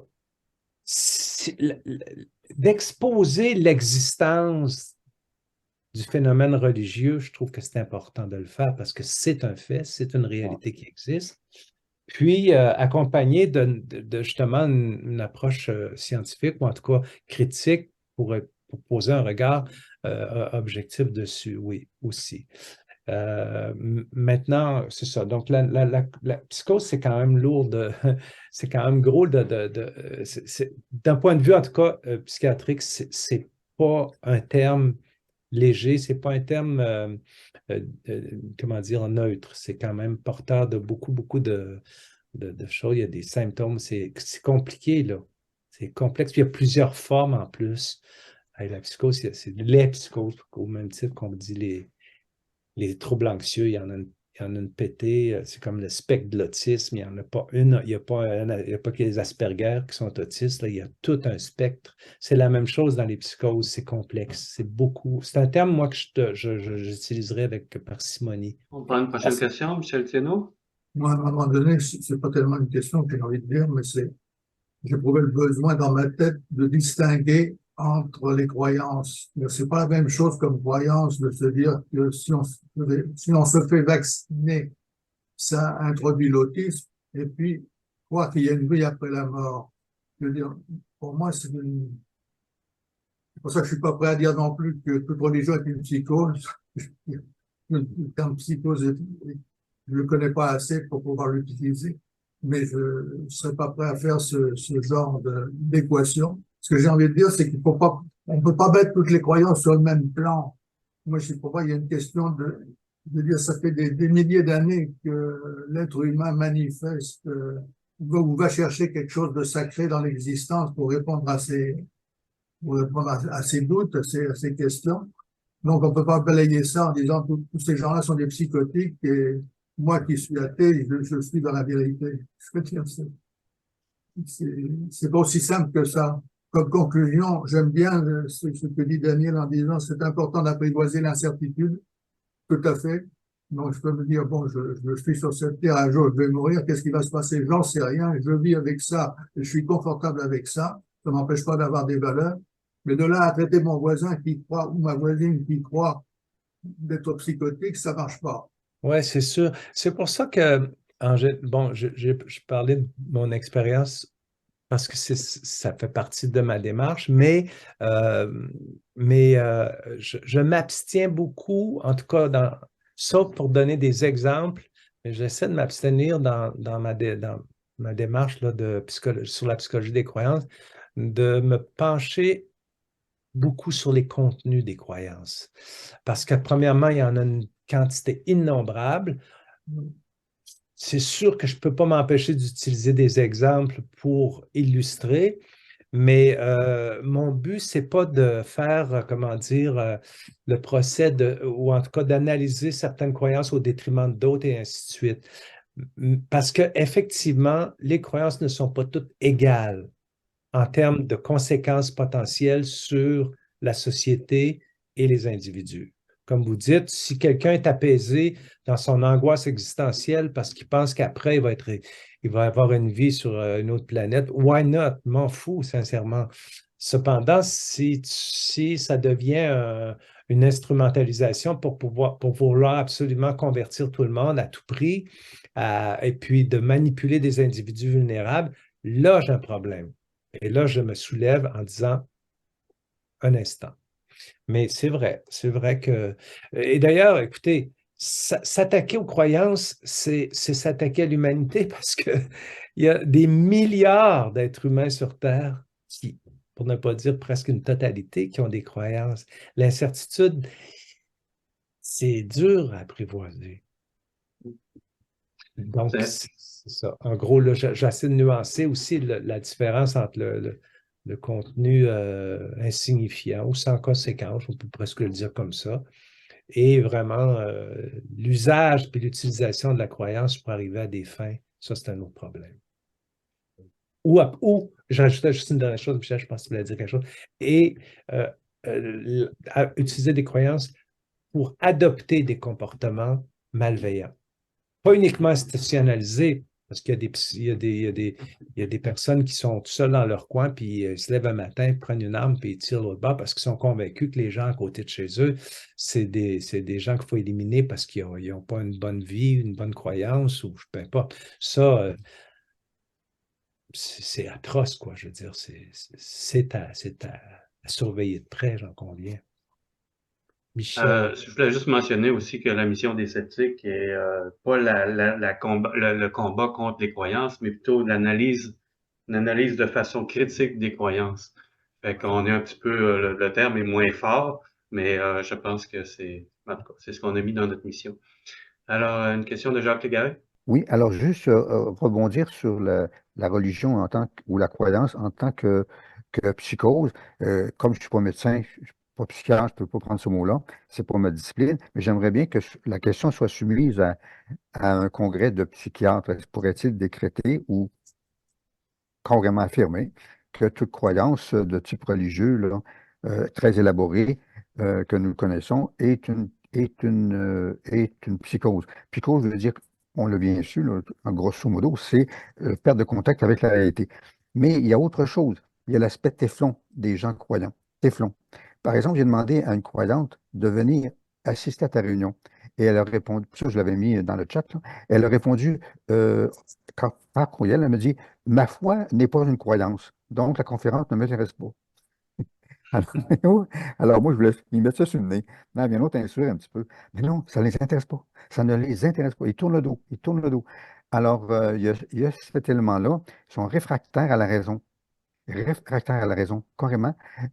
Comme si raisonner et être libre était une douleur. Et les probablement là le fond de l'affaire. La raison, la liberté est une douleur. Un traumatisme très ancien. Je dis, bon, je ne veux pas faire mon psychanalyste à Saint-Saëns, là. Mais ils sont tellement réfractaires à ce qui pour nous est tellement passionnant. La science est passionnante, la connaissance est passionnante, le savoir c'est passionnant. Eux autres, non, non, non, ça les insécurise. Alors, ils sont téflons à nos bons conseils, à nos accueils, à nos invites. Alors, c'est tout ce que je voulais rajouter. Voilà, c'est tout. Merci. Je partage ce point parce qu'effectivement, il y a, je peux vous le dire, il y a eu des personnes qui avaient quitté le mouvement il y a plusieurs années, qui ont même écrit, ça ne m'intéressait même pas de lire leurs trucs.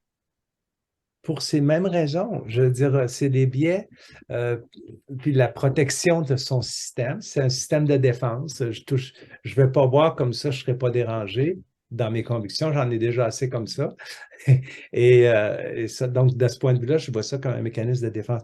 Et pour revenir à la notion de psychose, si on recule un petit peu dans la soirée, les traits de personnalité paranoïdes ou les traits de personnalité narcissique, puis il y en a d'autres aussi qui ont été étudiés, dont je n'ai pas parlé, mais surtout c'est ceux-là.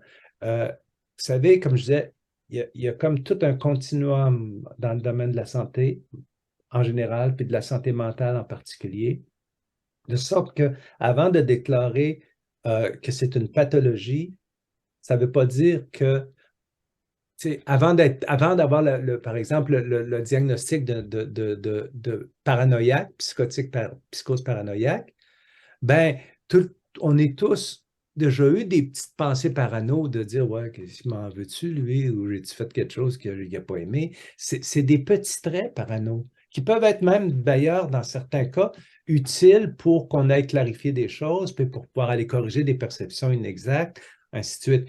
Mais c'est des traits, c'est des petits traits. Il y en a qui les ont plus forts que d'autres, comme des traits colériques, comme des traits, je ne sais pas moi, il y en a beaucoup là, de traits de personnalité. Le narcissique, c'est pas tout Donald Trump, là.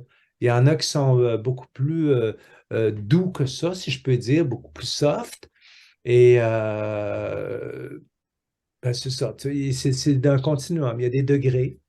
Et puis, à un moment donné, à force de cumuler puis de rigidifier les critères, les traits, ben, c'est là qu'on peut tomber qu'on peut verser dans la pathologie, puis dans soit la psychose ou soit d'autres choses. Il faut vraiment avoir en tête que tous ces éléments-là sont sur une échelle continuum, plus ou moins, puis même qui peuvent varier dans la vie d'un individu en fonction des circonstances auxquelles il est soumis. Et puis, ça nous permet aussi de relativiser. C'est très intéressant. Moi, j'ai toujours été fasciné par la psychiatrie, mais en même temps, c'est pas binaire. C'est pas oui-non. C'est des degrés. Pour le phénomène de compensation qui a été abordé durant la conférence, hier soir, il y avait une émission de JE à Télémétropole, à TVA, et il parlait des mariages. Et puis des gens qui ont perdu beaucoup d'argent dans des cérémonies de mariage.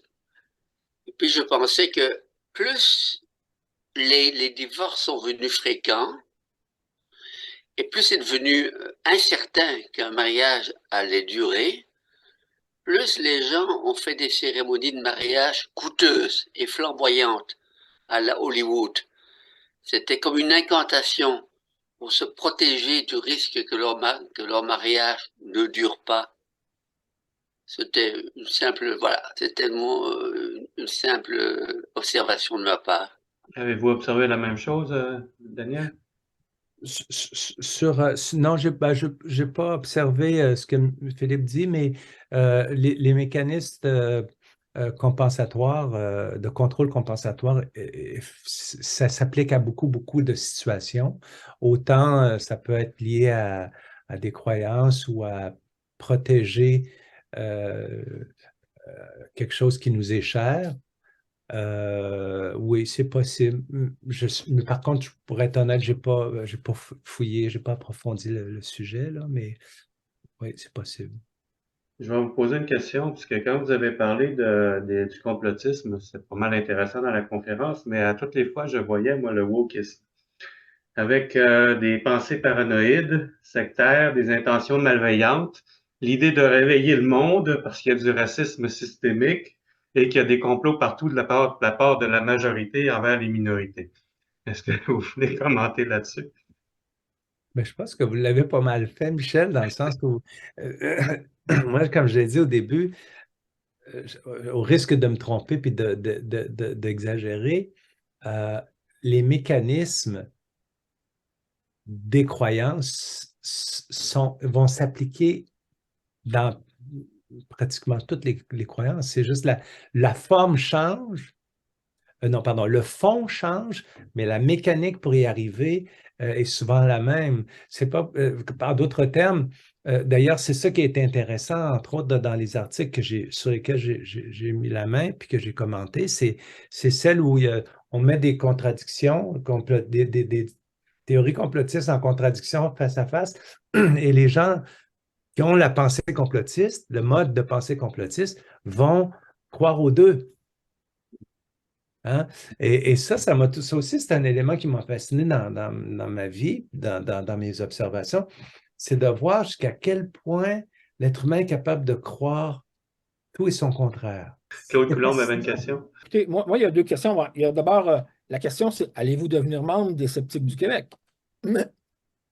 Ça me tente. Parce que je pense qu'une personne comme toi qui a ton expérience puis le vécu, écoute, 40 ans chez les Raéliens, là, c'est pas tout le monde. Puis, tu sais, d'en être sorti. Parce que 40 ans, puis d'en être sorti avec ce que tu as écrit. Parce que moi, j'ai commencé à lire ton livre en diagonale. Là. Ah, super. Un méchant pavé, hein, c'est quand même 400 pages en passant. Et je me disais, ça pourrait être un apport, en tout cas, à notre groupe. C'est sûr que tu ne rajeunis pas beaucoup la gang, là, comme tu parlais du mouvement raélien. Les sceptiques, on a un peu le même problème là, d'avoir, disons, d'avoir été formés dans les années 80. Fait que ça reste un peu que le groupe de base, mais on ne perd pas espoir de renouveler là, le membership. Là. Et l'autre question, c'était ma tête de Turc ou mes 2 têtes de Turc préférées. Et j'aimerais ça un jour que tu en parles, peut-être faire une conférence là-dessus ou me donner un commentaire rapide. Donald Trump, puis notre ami Elon Musk. Moi, je pense que Trump, tant qu'à moi, c'est la triade noire, mais peut-être que je me trompe. Puis Musk est pas loin derrière, ou en tout cas dans le même genre. Puis des fois, je me dis, je sais pas c'est qui a dit ça, mais le génie confine à la folie, là. Mais bon, ça, c'est un autre. Ouais, c'est intéressant. En tout cas, je relance l'invitation aussi. Si vous voulez être membre des Sceptiques du Québec ou même membre du CA, je pense que on a des postes ouverts et on cherche toujours du monde pour nous aider. Fait que, avec la présentation que vous avez faite aujourd'hui, c'était excellent. C'est vrai que le livre, comme j'ai dit tantôt, j'ai commencé à le lire et ça allait très, très, très, très bien. J'ai lu les 40 premières pages, peut-être un peu plus. Juste une question à l'égard de Trump et de Musk. Trump, c'est un gros enfant gâté et très vaniteux, tandis que Elon Musk a vraiment du talent. C'est un homme d'affaires, c'est vraiment très talentueux. Sauf qu'aller sur Mars, faudrait lui demander où sont ce qu'il pense de la planète et des malheurs de la planète pour aller sur Mars et mettre tant d'argent pour une chose aussi futile que ça. Je vais peut-être juste faire une question, commentaire. Daniel, est-ce que tu connais le syndrome du berger? Le syndrome du berger, ça décrit un peu, c'est un texte qui a été écrit à un moment donné par quelqu'un qui étudiait les religions. Et ça décrit le type de relation qu'il peut y avoir entre un adepte et un gourou. Fait que dans le syndrome du berger, on a une brebis qui cherche des réponses à ses questions et on a un gourou qui veut être cru et qui veut répondre aux questions, si on veut, OK. Michel, je reviens justement, c'est toi qui me fait revenir l'idée, c'est à propos de la religion. Pour ne pas mélanger les bâtons, là, pour laisser au concept leur rigueur. Une religion, c'est un lien avec un être transcendant. Transcendant, ça veut dire au-delà du temps, au-delà de l'espace, un extraterrestre, vraiment, même hors de, hors de l'humanité, hors de l'univers. Donc, c'est une relation personnelle. C'est pour ça que les croyants, ils sont pas tellement narcissiques, mais surtout dans une solitude désespérée. Solitude désespérée. Parce qu'ils pensent que celui qui a créé des milliards de galaxies les connaît personnellement et leur cause personnellement. Une croyance me dit, Jésus me parle. J'ai l'expérience. Tu n'as pas l'expérience, toi, parce que Jésus ne t'a pas parlé, mais Jésus m'a parlé. Ouais. Voyez-vous, alors ces gens-là, ils sont, je ne suis pas psychiatre, hein, mais je trouve ils sont enfermés dans un trou noir, un véritable trou noir métaphysique, on peut l'appeler comme ça pour prendre une métaphore comme ça, mais ils sont dans un réel désespoir. Et la façon de les en sortir en pédagogie, ça, il faut le dire surtout à l'école, si vous ne voulez pas tomber dans des trous noirs métaphysiques de ce genre-là, dans des dérélictions, là, etc., dans des abandons, des isolements terribles, prenez contact avec les beautés de la vie, comme je disais tantôt, la science, les sciences de la nature, les sciences humaines, la nature, le sport et tout, sortir de soi, aimer la beauté de la vie. C'est la beauté de la vie et les beautés dans la vie qui nous empêchent de tomber dans ces trous noirs. Parce que ce sont des gens, effectivement, cette croyante-là, en question que j'ai en tête, là, c'est une personne qui souffre, elle le dit même, elle souffre d'anxiété, une anxiété chronique. Donc, c'est comme tu l'as souligné toi-même, hein, effectivement, ce sont, on peut dire, des malades. Mais la maladie, je termine là-dessus, il y a 2 critères. Moi, je la définis comme 2 critères. Je pense que c'est reconnu, je ne sais pas trop. C'est la souffrance et le dysfonctionnement. Ce sont les 2 critères de la maladie. Alors, si tu ne souffres pas, puis tu es sur ton tapis volant, tu te sens heureux. Alors, c'est une drogue, mais ce n'est pas une maladie. Voyez-vous? Voilà pourquoi, quand tu dis qu'il y a beaucoup de degrés, effectivement, il y a des degrés, et comme disait Aristote, le bon sens est au milieu, entre un excès et un manque, là. Donc, tous nos traits de caractère, quand ils sont exagérés, ça devient des travers, et ça peut devenir des maladies s'il y a souffrance et dysfonctionnement.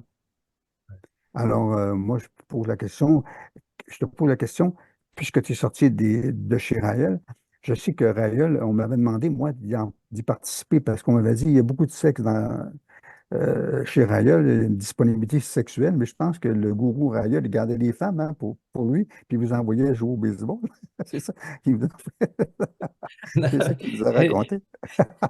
Alors, En fait, donc, il ne nous moi, j'ai envoyait dit pas non. jouer, on n'avait rien d'autre à faire. Ouais, c'est ça. Ah, mais- Alors, puis il gardait les filles pour lui. Et exactement comme Castro, hein, je suis en train de lire un bouquin extraordinaire, que je vous conseille de lire ça. Vous allez trouver, c'est absolument fabuleux. Une historienne, 700 pages.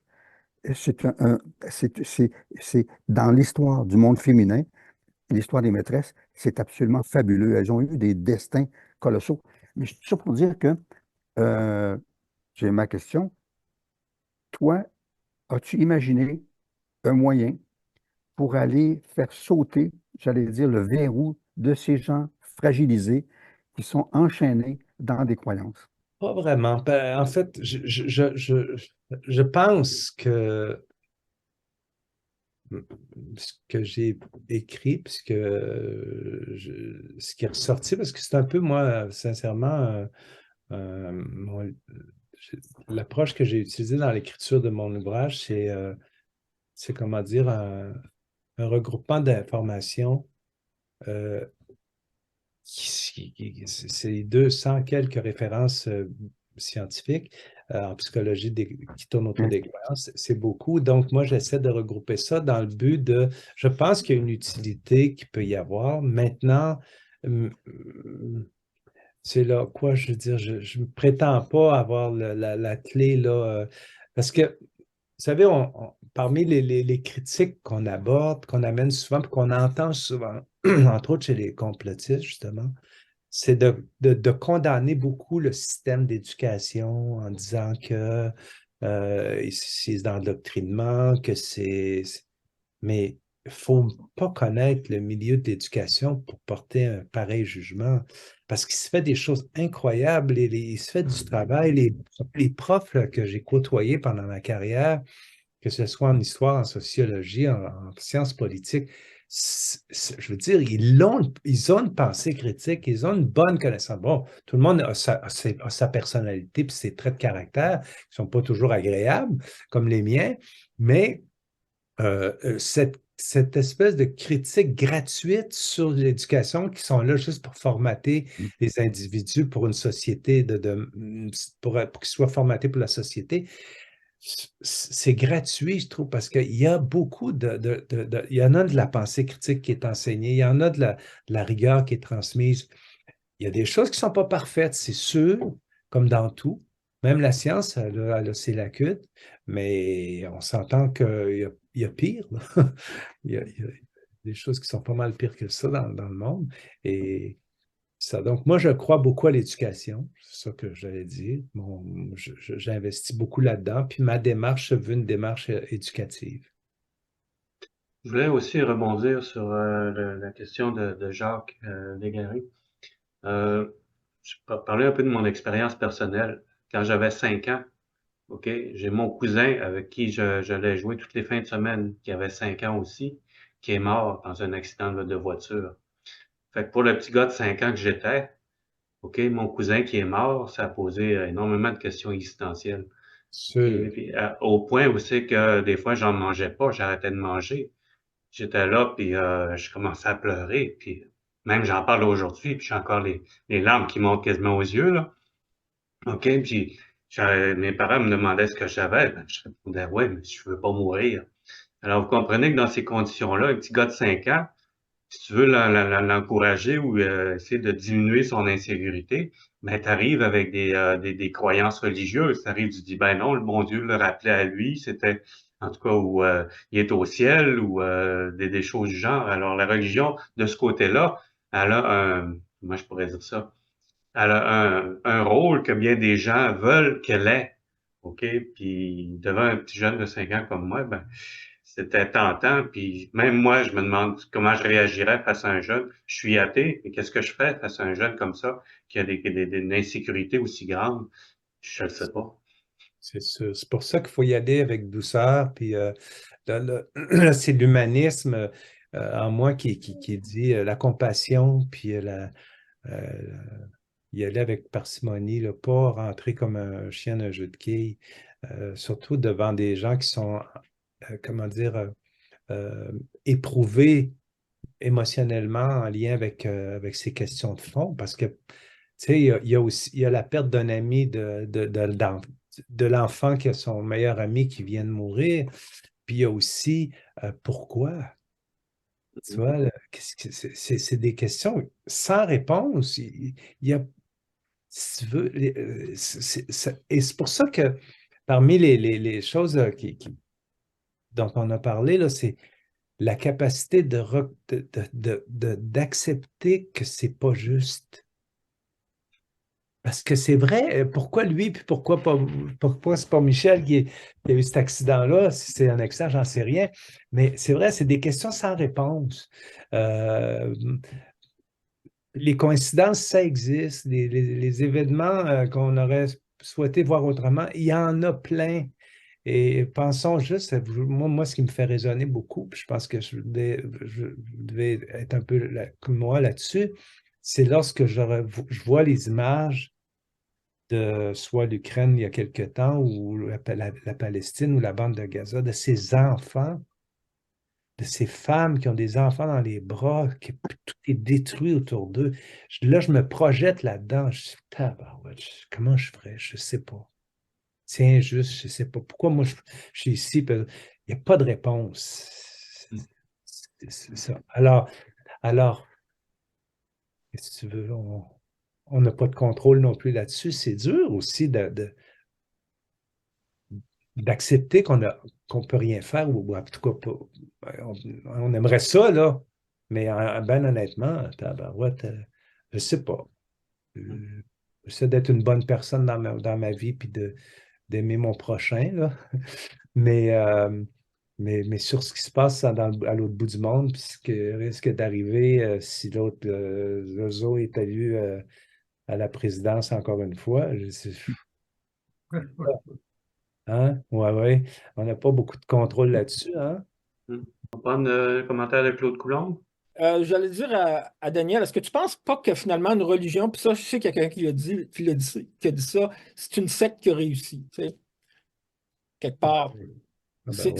Si Israël réussissait, là, dans quelques dizaines d'années, il y aurait des millions d'adeptes, puis on ferait des temples pour accueillir les extraterrestres, là, sur tous les coins de rue, là. Mhm. Oui, oui, je pense effectivement qu'au départ, la religion a débuté, en tout cas du peu que je connais ils ont eu de la misère au début, hein, Mahomet avec son groupe, Jésus avec ses disciples, puis on pourra en nommer plusieurs. Ils n'ont pas eu facile, les autres non plus au début. Puis finalement, par toutes sortes de raisons, toutes sortes de circonstances, ils ont fait qu'ils ont réussi là où les autres ont échoué. Puis voilà, moi, oui, j'adhère à cette position-là, que ça commence petit, puis il y en a qui grossissent, puis d'autres non. C'est comme c'est un marketing, hein? Ouais. Juste une dernière observation, mais là, plus personnelle. Toi, tu ne te sens pas un petit peu, entre guillemets, redevable ou coupable par rapport à ton travail que tu as fait à l'époque, un peu de propagandiste, là, entre guillemets, vis-à-vis des gens comme Maryse Péloquin, puis d'autres membres tu sais, qui ont souffert des Raéliens, puis que tu aurais pu être comme. Tu ne te sens pas un peu comme une mission de rétablir des choses en rapport avec que ton implication, par rapport pas à toi, mais aux gens qui ont été lésés par ça? Oui, probablement qu'il y a de ça, parce que j'ai pris du recul, je me suis posé des questions, j'ai fait des recherches comme j'en ai parlé. Et puis en plus, le rôle que j'ai joué, qui était un rôle important, parce que j'étais Oui. très, très, très impliqué. Si vous mettez mon nom sur Internet, Ben, vous c'est ça. Dans le livre dans le livre de Maryse, là, écoute, tu sors. Elle a même écrit dans le livre qu'elle faisait pour te répondre quelque part. Ah ouais. Oui, tout à fait. Ben, on m'a attribué Bon, des pouvoirs que je ne revendiquais pas, là. c'est un Mais, gros méchant là, en passant, mais c'est ça. ouais. Ah non, c'est ça. Mais non, mais c'est pour ça. Ça fait partie aussi des raisons pour lesquelles moi je ne veux pas m'attaquer au réalisme en tant que tel, Mhm. à la mécanique des croyances en général. Puis c'est sûr que j'ai 40 ans d'expérience dans le mouvement raélien. Je veux dire, je suis capable d'aller me battre sur la scène publique n'importe quand avec n'importe qui, là. Parce que tu comprends, je veux dire. Oui, tu as passé la guerre. La guerre, tu la connais, là. La guerre. Je sais pas, je sais ça. Ah ouais. J'ai fait partie de l'équipe du premier trio. Ah oui. Le trio de tête, là, ouais, ceux qui font French, face à Raël. OK, OK. ils appelaient les French, les French Canadiens là, à l'époque nationale. Là. Oh, oui, t'as raison, au hockey, là. C'est ça, tu étais dans ce groupe-là. Ah, exactement. Je veux dire, écoute. Puis aussi, ce que je pourrais dire, Raël, là, je l'ai côtoyé de très, très proche comme personne. Je n'ai pas juste été loin, assis dans l'assistance. Écoute, je pourrais en raconter longtemps, là, puis lui, Ouais. en tout cas, D'ailleurs, dans le livre de pas le Marie, procès. là, ouais, c'est ça, Raël Voleur d'âme, elle parle beaucoup de l'enfance, puis elle construit, elle montre un peu, tu sais, coureur automobile, le choc pétrolier, il se recycle, il devient, tu sais, puis il décide qu'il voit des extraterrestres, tout ça. Écoute, moi, j'ai été sorti, manu militari, d'une rencontre de Raéliens, fin des années 70, début des années 80, parce que je posais trop de questions. Puis à un moment donné, il a dit, bon, ben lui, on le sort, puis il y a des Raéliens un peu plus costauds que moi qui m'ont pris, puis qui m'ont sorti de la pièce. C'était à l'Université de Montréal à l'époque. Ils ont bien fait. Ouais, ça ne m'a pas corrigé. Je prends Ça toute la t'apprendra. place. Ouais, ça m'apprendra à prendre toute la place. OK, ben je vous laisse. Encore félicitations, Daniel. Merci beaucoup. Merci beaucoup. J'avais une Ah, question aussi concernant Raël, si on peut prendre une dernière question. Je ne sais pas si si c'était encore bon pour un bout. Raël a fait un ACV, puis je me demandais à un moment donné, je dis, s'il a fait un ACV, peut-être qu'il va être remplacé par un de ses clones, non? le problème, c'est qu'ils ne sont pas sur la planète Terre, ces clones. Oui, mais s'il meurt, ils vont en ramener un, non? Je ne sais pas. On se poser. Ah, d'accord. Fait que, bon, il n'y a pas d'autres questions, fait qu'on va On va aller se coucher arrêter bientôt. ici. Oui, ben, je vous remercie énormément pour la conférence. Ça a été pas mal intéressant. Pour la Merci discussion beaucoup à aussi. vous Merci de à tout le monde d'avoir l'invitation. assisté. Puis pour les échanges aussi après. Fait que c'est ça. Ben, vous pouvez acheter le livre de Daniel, Daniel Chabot sur Internet. Là. Sur le chat, il donne le prix, je pense. En tout cas, c'est pas l'air d'être très, très cher. C'est un petit 9 bien investi. C'est un EPUB, ça se télécharge.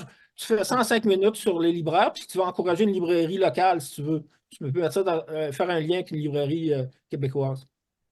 Merci beaucoup.